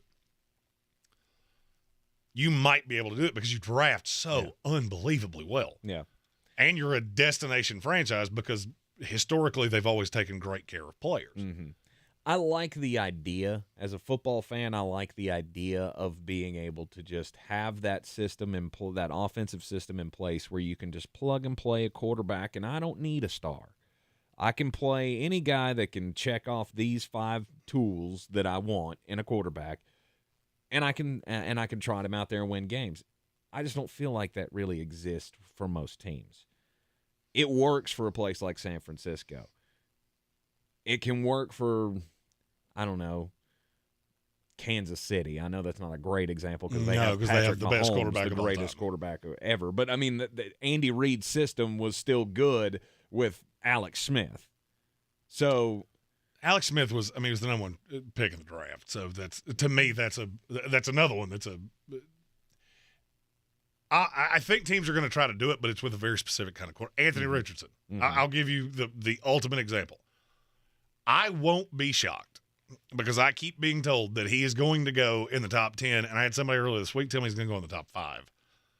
The only reason you could possibly want to do that is to have an offense that's kind of built like Philadelphia's where you run a lot, he's got a big arm, and you put high-level receivers around him, and you kind of deal with the inaccuracy issues. You remember how low I was on Jalen Hurts? Mm-hmm. I had a higher draft grade on him than I have on Anthony Richardson. That's saying something. Now, he's more of a physical – I thought Jalen Hurts was going to be I thought he would be a weapon in the NFL. Mm-hmm. Be a borderline running back because his throwing motion was so long. So how do you fix that? Well, you put the best offensive line in the league in front of him. Well, they already had Jordan Mailata. Mm-hmm. They already had Jason Kelsey. They already had Lane Johnson. So you were 60% of the way there before Jalen Hurts ever stepped in the building. Mm-hmm. That's just it's not very replicable. And I'm afraid teams are going to try to replicate it, and it's going to be ugly. Well, and that's typically how it goes. It's 100% how it goes. That's typically how the NFL goes. Everybody Something tries works to do in the same NFL, thing. Yeah. and then everybody tries to do it. Yeah. And the problem is that it's not a copy and paste league. There are multiple ways to win. Mm-hmm. Jalen Hurts has completely changed the way I evaluate quarterbacks. Because I said the year he was drafted, he can't play quarterback in this league. Oh, but he's a leader. Yeah, okay. There's a lot of guys that are leaders. Mm-hmm. Yeah, you don't see many guys that come into the league and go, well, he was 3-24 as a starter. There's a reason for that. Yeah. I hate that argument. I hear it all the time. Mm-hmm. But he's a different guy. Right. I'm apprehensive about both of these teams, the Packers and the Commanders, because I just don't know what to expect. I don't have a lot of faith in Jordan Love. And while I have all the faith in the world in Sam Howell, I just don't know that that's going to work out. And here's the thing. I don't know what the system's going to look like. I don't know what Eric Bieniemy's system is because we've never seen it. Andy Reid has a system. Yeah, but you take tenets of it's going to look similar. I would imagine they're going to invest in the offensive line. I would say that 16th pick is a corner or a lineman, mm-hmm. and then whichever one you didn't take, you're taking in the next round. I have seen a lot on social media people coming to the defense of Eric Bieniemy, and rightfully so, because there are people who still say all of the things about why Eric Bieniemy hasn't gotten a job, that he didn't really run the offense and it was all Andy Reid and blah, blah, blah, blah, blah. Do you really think a guy who spent the last 10 years with one of the best coaches in the league never learned anything? No. Do you really believe that this guy's not going to be able to take the Andy Reid system and kind of tweak it to his own, obviously, but still make it work? I think it will. I do too. I really do think it will. I mean, and look, this is what I haven't heard this yet, so I feel like it needs to be said. There is this misnomer that Patrick Mahomes came into Kansas City as this ready-made product, and that Andy Reid just was lucky that he had drafted this outrageous talent that no one else spotted. It's flat out not true. Eric Bieniemy had a big role in that, and so did Andy Reid. So for me, one of the things that makes me like Washington so much is I feel like I've already watched Eric Bieniemy take a quarterback that had limitations. When he was drafted, I mean, I can tell you this definitively. This is one of those. This is not an opinion. I know it.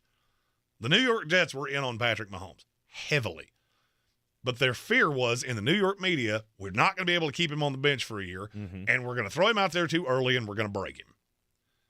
Kansas City didn't have to do that. They sat him for a year. Bieniemy worked with him. He saw how you can take the raw elements of a quarterback and cater your system around it. That is exactly what he needs to do with Sam Howell. Because Sam has there are high-level parts of Sam Howell's game. Now, if you think you're going to run him as much as he ran at North Carolina, you will get him killed because he is not big enough to do that. But if you want him to sit in the pocket, use his ability to boot on play action and use his legs some, I think you can absolutely do that. And you've got three guys that can absolutely torch you down the field with Terry McLaurin, Jahan Dotson, and Curtis Samuel. I think you need a tight end, and now you've got an offense that is never going to look like Kansas City? No. But can it be Kansas City ultralight? Maybe. Okay, so just one or two carbs. Nice. Oh, yeah. This is I mean, it's got a carb, but it's only got one. So I don't feel bad about it. It doesn't have the full-bodied flavor, but better taste, less filling. You're in the Sportsocracy here on ESPN Asheville. Stick with us through the break because on the other side, it's the most important message of the day. This is your Exergen Temporal Scanner weather forecast on ESPN Asheville. Cold front has cleared Asheville, and we're trying to push in some cooler air, at least briefly here for the top of the weekend, feeling a little bit more like the season. 45 degrees with rain showers, light rain showers here tonight in the valley. A few sprinkles left over for Saturday. Cooler, high 55, low 46 for Saturday night. Then the numbers return into the 60s for Sunday and Monday, close to 70 early next week. I'm meteorologist Scott Larimore. That's the latest Weather Channel forecast. This is your time saver traffic on the new ESPN Asheville. Traffic is slow, 26 westbound between Hendersonville Road and Airport Road, 26 eastbound stop and go between the French Broad River and Long Shoals Road. In Haywood County, 40 westbound stop and go between NC 209 and Fines Creek Road. Near Avery Creek, Boulevard Road north and southbound near Long Shoals Road is slow. Near the NC Arboretum, Boulevard Road southbound stop and go, approaching the Blue Ridge Parkway to Clayton Road. Sweeten Creek Road southbound stop and go between the Blue Ridge Parkway and Mills Gap Road. I'm Lyndon Field with your Time Saver Traffic. This report is sponsored by Taco Bell. What do you get when you put two taco lovers in the metaverse? You get the Taco Bell Metaverse Wedding on February 24th at 7 p.m. Pacific Time. Purchase on Taco Bell online from the couple's menu of favorite items from a participating Taco Bell store while supplies last. Only iHeartRadio gives you access to all. iHeartRadio. Access to all of your favorite radio stations. It's Ryan Seacrest. I go by the name of Charlamagne the God. Hi, I'm Ellen K. Bobby Bones here. Hola, soy Enrique Santos. Access to all of the best free curated playlists. My favorite music. The best songs. A little bit of everything. Access to all of the great podcasts for every interest. The Stuff You Should Know podcast. The Daily Show podcast. The Herd with Colin Cowherd. And best of all, it doesn't cost a thing. Download the absolutely free iHeartRadio app now. Since man created roads, they've been looking for ways to get off-road and vehicles to take them there. That's where Outlaw Off-Road comes in. A premier off-road center for Jeeps, trucks, and SUVs with a complete lineup of off-road and overland services, including maintenance and repair to make your vehicle all that it can be. Check out their location right here in Western North Carolina at 85 Avery Creek Road. Call them today at 828-974-8480 or visit them on the web at theoutlawoffroad.com. At Ingles, whether we're celebrating Friday night rivals, televising college basketball games, bringing the Fan Fest to semi-pro soccer, or taking you out to the ball game at your minor league park, it's all in the bag. Ingles, low prices, love the savings. If cleanliness is next to godliness, look around the car right now. Is that very godly?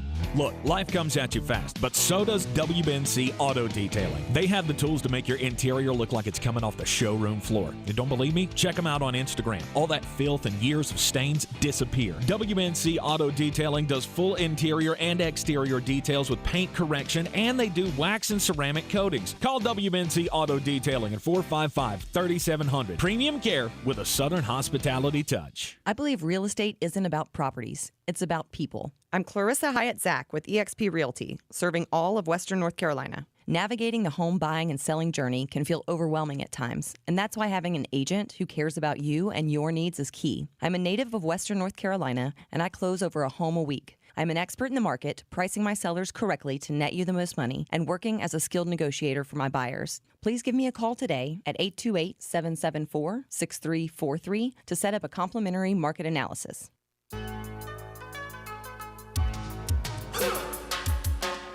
Oh, and it's that time on the Sportsocracy where we bring to you the most important message of the day. Don't do crimes! Yeah, let's go up to Pennsylvania for this one. Look, there are few people in this world that hate squirrels like Jeremy Greene does. That would be zero, Alex.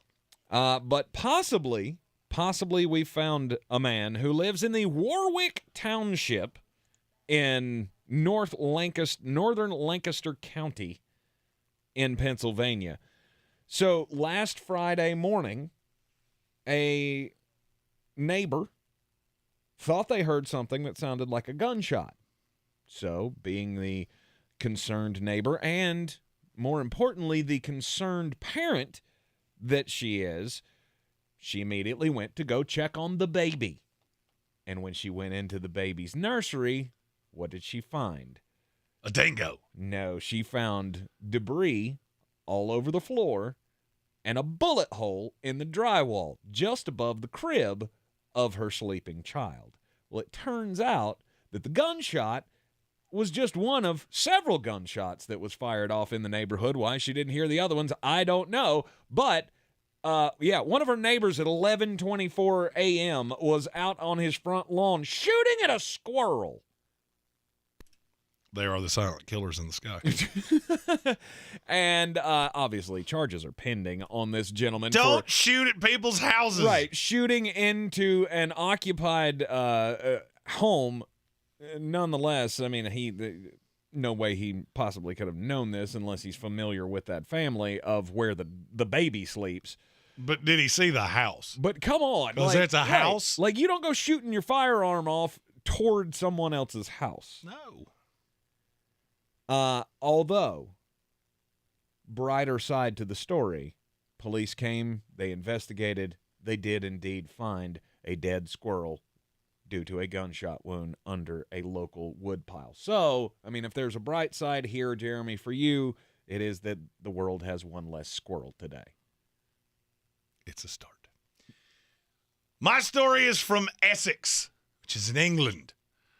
There has been a 1.5-year hunt for two elderly men that robbed a jewelry store on Epping High Street in Essex.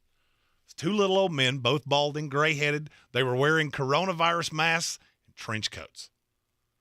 Well, we have figured out who these two men were. They were 28-year-old George Murphy Bristow and 37-year-old Benjamin Murphy.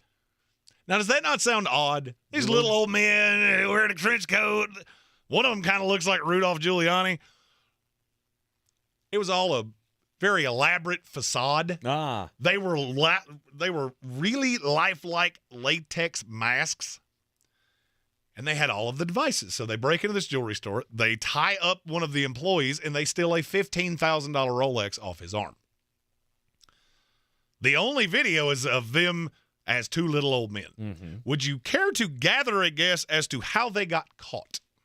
It took almost a year for them to be caught. They have now been sentenced. They posted about it on social media. Nope, that would be slightly dumber, but not by much. They left their car on the side of the road, and the traffic enforcement came to give it a ticket. Well, the only problem is that the car wasn't registered to anything, and they left it unlocked. They left everything in the trunk. For a year? Yes. Well, it had been in the car for a year. Or had they kept doing this at other... It does not say that they had committed any other robberies. Right. But they found the lifelike latex masks. That is the hardest phrase in the English language to say. And so they took them to their forensics lab. What is the problem with wearing a lifelike latex mask? Probably hard to find. Well, hard to find would be one thing. But it covers your mouth. So if you say anything, which you had to do to tell the guy to sit in a chair. There's going to be spittle. Yeah, there's spittle, which has your DNA in it. And they figured out who these two guys were. So they put out an APB. They found the older brother at a traffic stop, arrested him, and he flipped on the brother. They have now both been convicted. Murphy Bristow was convicted of robbery, 2 counts of possession of a bladed article. Ooh. And going equipped for theft. Is that like wearing those forearm pads that the Batman had? I guess. That those are, what did you say, bladed articles? Possession of a bladed article. Where were the drugs going? Sorry, I had to. Is that the hidden knife in the boot trick? I guess. I feel like England just really lays out what you're charged with. He got 13 years, and Murphy, the 37-year-old, received an 18-year custodial sentence for stealing a $15,000 Rolex. So he has to be a janitor? Look, sometimes you find articles that were written in England. Yeah. Sometimes they say things that you don't think about before you say them and put them in a term that makes sense. And now Jeffrey has to scrub the floors in the prison for the next 18 years. Don't do crimes. We have 2 of these. I'm your huckleberry. First one's from Gage Camplin, who said the Bears should trade Justin Fields and draft Bryce Young. I couldn't agree with you more if I tried. However, I'm not sure that that's what they're going to do. I'm not quite to the point where I'm backing off of that yet. Mm-hmm. There are still people that say they're actively looking. As well they should be. As well they should be. And then our buddy Bo Walker I'm your huckleberry. said Tom Brady could drink Russ under the table. To which Stephen Towle responded with, so could Tank. Yeah. Let's ride. Let's ride. Come on, Russ. Let's do some shots. Russ has a shot of pickle juice and just goes, I have to go home. It's good to see Bo in the comments. We appreciate everybody who gets into the comments each and every day with us here in the Sportsocracy as we continue our off-season previews and the free agency classes. Well, linebackers an interesting class. It might be the best of all classes. Really? I mean, look how many you've got. Lavonte David is still really, really good. He is. He's not going to be really, really good for your football team for much longer. I don't know about that. I do. I really don't. I don't know how you're going to afford it. I feel like we've done the calisthenics thing for so long that now people just think the salary cap doesn't matter at all. Let me say this as clearly as I can. There comes a day where the bill comes due. And when you have a $35 million dead cap charge from a player that will play as many snaps for you as I will, that's when that comes due. I can imagine so. I don't know how they're going to do it, but there still seems to be a lot of talk in that building about Lavonte David staying, being brought back somehow, some way. He wants to finish his career as a Tampa Bay Buccaneer. He may not have that opportunity. I get that, but yeah, I will believe that. I'm not throwing that out the window. More than likely, I would say you're correct. He goes somewhere else. Yeah, I will believe Lavonte David wants to finish his career there when I see it, because I don't buy it. I don't buy why a player would want to tie. He is 33 years old. Mm-hmm. Yeah, you have no shot. You have less than no shot. You have like Houston Texan level shot to be Super Bowl committed. You can roll your eyes at me all you want to. Yeah. The Houston Texans at least have draft capital. You have nothing. Mm-hmm. You have this roster is going to get worse every single year. And they know it. That's why these reports are coming out about Kyle Trask. Mm-hmm. He's not tying himself to that. It doesn't make any sense. Right. It's one thing about, well, I want to retire here. Yeah, how often does that happen? You know why? Because it's hard to stay in a window for 15 years. Sure it is. Absolutely. So Lavonte David's your number one. He would be my one, but he's very specific. Mm-hmm. I mean, there's a ton of them. Tremaine Edmunds from the Buffalo Bills, he was fantastic last year. That is if you told me if I'm the Buffalo Bills and I have to bring back one of the two big free agents I have, I can either go heavy in on Jordan Poyer or I can bring back Tremaine Edmunds. It's Tremaine Edmunds. I don't even think about it. He's 6 years younger, and he just flat out played better. I think he is an integral part of that defense with the way it's set up. Having somebody that can deal with linebackers, somebody that can roll, that can run with. I mean, he even ran with slot receivers at times last year. So he would be my 2. Jermaine Pratt's probably my 3. That's where I go. He's one of the most undervalued players in the NFL. Agreed. And I don't see any shot Cincinnati lets him get out of that building. I don't think so either. I don't know what they're going to do. I don't know if they can if they want to franchise tag Jermaine Pratt or if they want to use the franchise tag on Jesse Bates. But somehow, some way, you got to get Jermaine Pratt in the building. Well, I was when I was on the Adam Gold show earlier, something was mentioned about Cincinnati, and I didn't get the chance to respond to it, so I'm going to respond to it here. Okay. Joe Burrow saw the deal that Pat Mahomes signed. Don't be shocked if he signs one of those unbelievably long deals. 10 years, his would probably be 500. Pat got, what, 450? Yep. I would say he probably steps up to 500. And then you can push it and keep pushing it because he really wants to keep all of the pieces around. Yeah. And just keep drafting well. One of the biggest talking points for the Cincinnati Bengals, or at least around the Cincinnati Bengals offense, has been T. Higgins.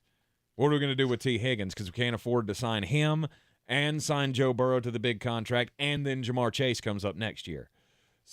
Yeah, you can. Oh, and I fully believe you can. I'm just saying it's going to get real expensive real quick. Yeah, the T. Higgins thing to me is dumb talk. I see people doing this. Well, the Bears could give him the 53rd pick. They would laugh you out of the building. No doubt about that. Other guys to look at in this, David Long. I mean, that's not a name that the average fan really knows. But he's real good. And I'm not sure he wants to tie himself to Tennessee. I've said this before. I think that's the hardest team to figure out in the NFL. And if he hits the open market, he is going to get a bag from somebody. Yep. See, you said this is what did you say? This is a great class, or it's a really strong class, depending on what you're looking for. And I think that's where I go with this class. Sure, I mean there are a lot of different guys, a lot of different linebackers who do a lot of different things that can fill holes. But for the most part, you look at this class, you go Lavonte David's at the top. Okay, I'll give you Jermaine Pratt.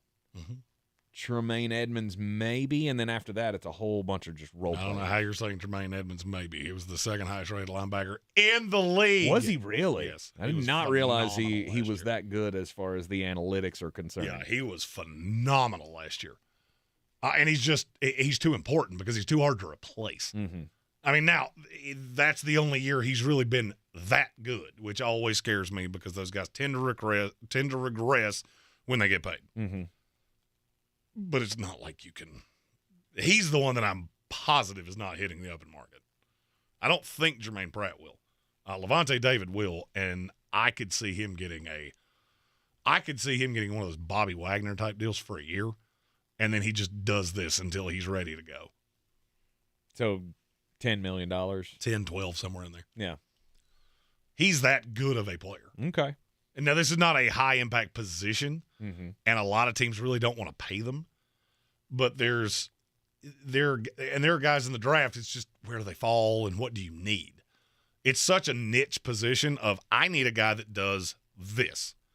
And so if that's what you're looking for, he could get very highly paid. One of the most interesting ones to me is Leighton Vander Esch because I can't figure out where he lands, but I feel like somebody's going to not pay him to the highest extent, but I think he winds up getting more money than you think. Because he is a weird fit in that Dallas defense for what Dan Quinn wants to do, but he's been productive enough. for them to keep coming back to him.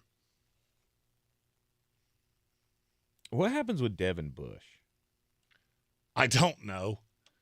I've always said I think he's just horribly miscast in Pittsburgh, and a forward-thinking team that runs a much different defense. I don't think he's a 3-4 inside linebacker. I didn't think it. If you remember when they drafted him, you were all up in arms about this pick, and I went, no. Yeah. Devin White was the good one. Yeah. That's the ironic part is I think if those two could switch roles, they would actually both be in better scenarios. Even though it's the same base set, they ask you to do different things. Right. And I mean, he'll get a 1-year prove-it deal somewhere, probably from a 4-3 team that wants to play him off the ball. That would be my guess. Yeah, it's just still weird to me to see. So I just did the little thing where Spot Track will tell you what the market value is for a player. $8. Devin Bush is $3 million. $3 million. Like that's it. Oh, I think but that's he's high. Been bad. Oh, I think that's high. He has been bad. So I get it. Yeah, he's one of those like Miles Jack last year. He'll go to a good team, they'll give him one shot, and if it doesn't go well, he will be doing the same thing a year from now.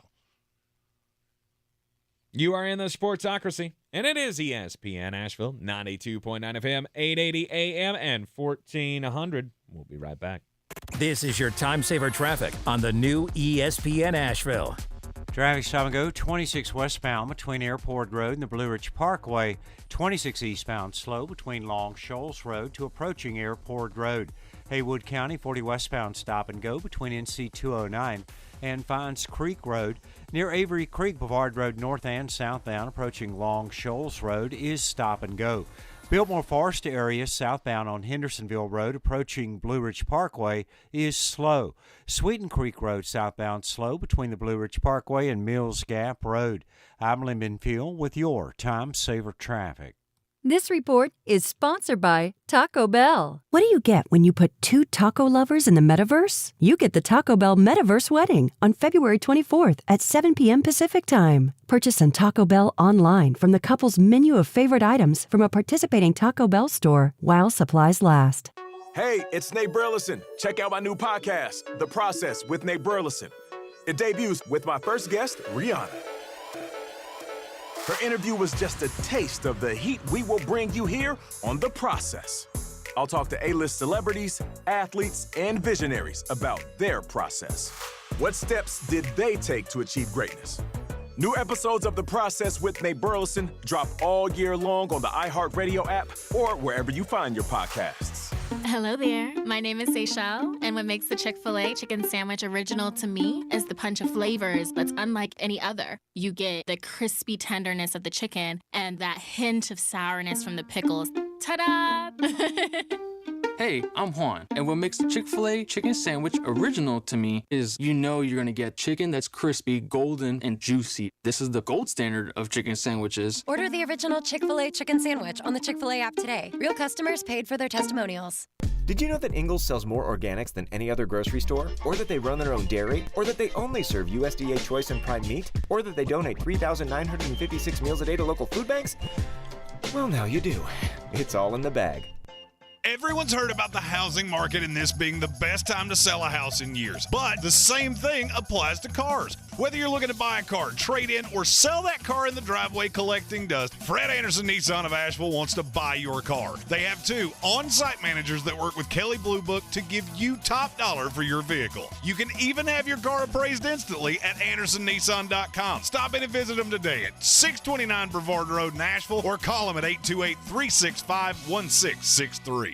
Rogue Combat Club, Asheville's home for comprehensive martial arts training, has a goal for our community, one that's stronger, more fit, and unwavers in its support of one another. Rogue Combat Club's instructors have competed at the highest levels and offer classes for everyone from young children to adults in Brazilian Jiu-Jitsu, Muay Thai, and wrestling. Rogue Combat Club classes can help you boost your self-confidence and self-defense skills while weeding out the egos and intimidation found at other gyms. Join today at RogueCombatClub.com. Tired of getting dinged by monthly fees on your checking account? You need Simple Checking from Home Trust Bank. With Simple Checking, you get all the essential checking services for free, including 100% online access and a free Visa debit card. It's everything you need from a checking account, but no hoops, no surprises, no monthly fees. Stop by today or call 800-627-1632. Simple Checking at Home Trust. Ready for what's next. Member FDIC, Equal Housing Lender.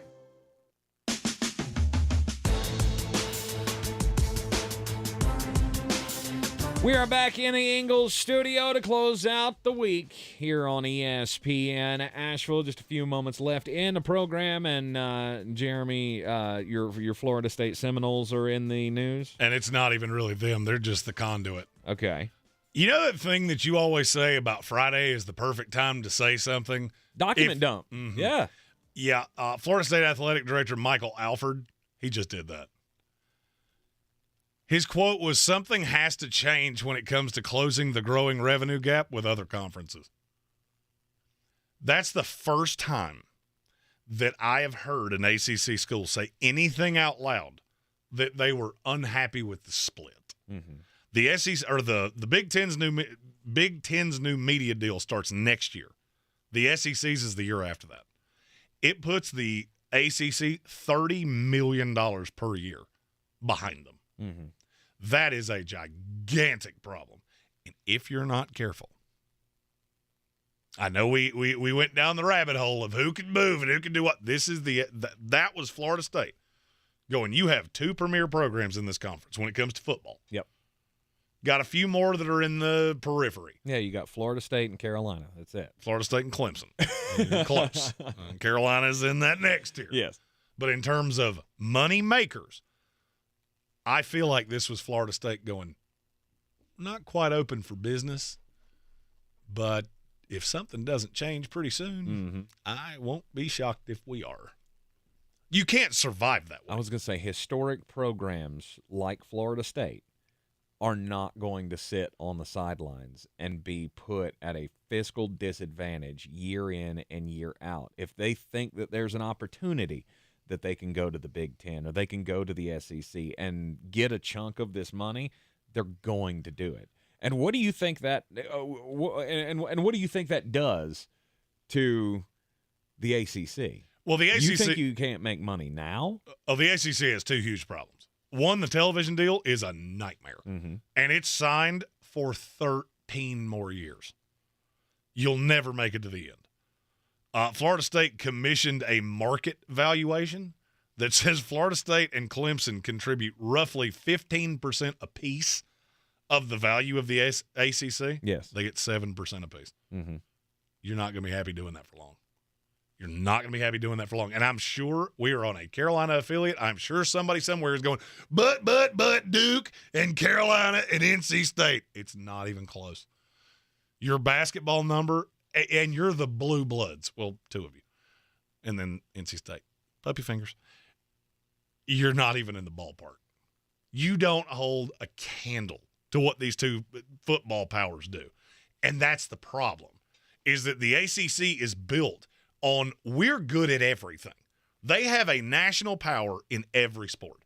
Problem is that when this NIL thing came along and all of the distribution of wealth became a bigger deal, I might have told you this was coming. Then the schools like Florida State and Clemson are going, wait a minute. You're riding our coattails, and it's cute that you're good in basketball. It doesn't pay the bills. Do you see the irony of how bad Florida State has randomly gotten in basketball after years of being fantastic? Because the new AD came in, and he went, one of these matters. The other matters, but in terms of the bottom line, not that much. Not as much. And so now you're having to find ways to survive because this ACC media deal is awful. Yep. And there's no way out of it. Yep. And nobody brings the eyeballs like those two top-tier programs, Florida State and Clemson. Something certainly to keep an eye on, and the timing. Anytime I see somebody do something like that on a Friday, I always think of you and go, that's a shot across the bow. Yep. The 7 most watched games in the ACC this past football season all had something to do with Florida State and Clemson. The top most watched game outside of that was when Pitt played Tennessee. You're in the Sportsocracy. It is ESPN Asheville, and it is officially the weekend. Have a great one. We will be back with you on Monday as it's Combine Week already? Yeah, you're Travis. This is your Exergen Temporal Scanner weather forecast on ESPN Asheville. Cold front has cleared Asheville, and we're trying to push in some cooler air, at least briefly here for the top of the weekend, feeling a little bit more like the season. 45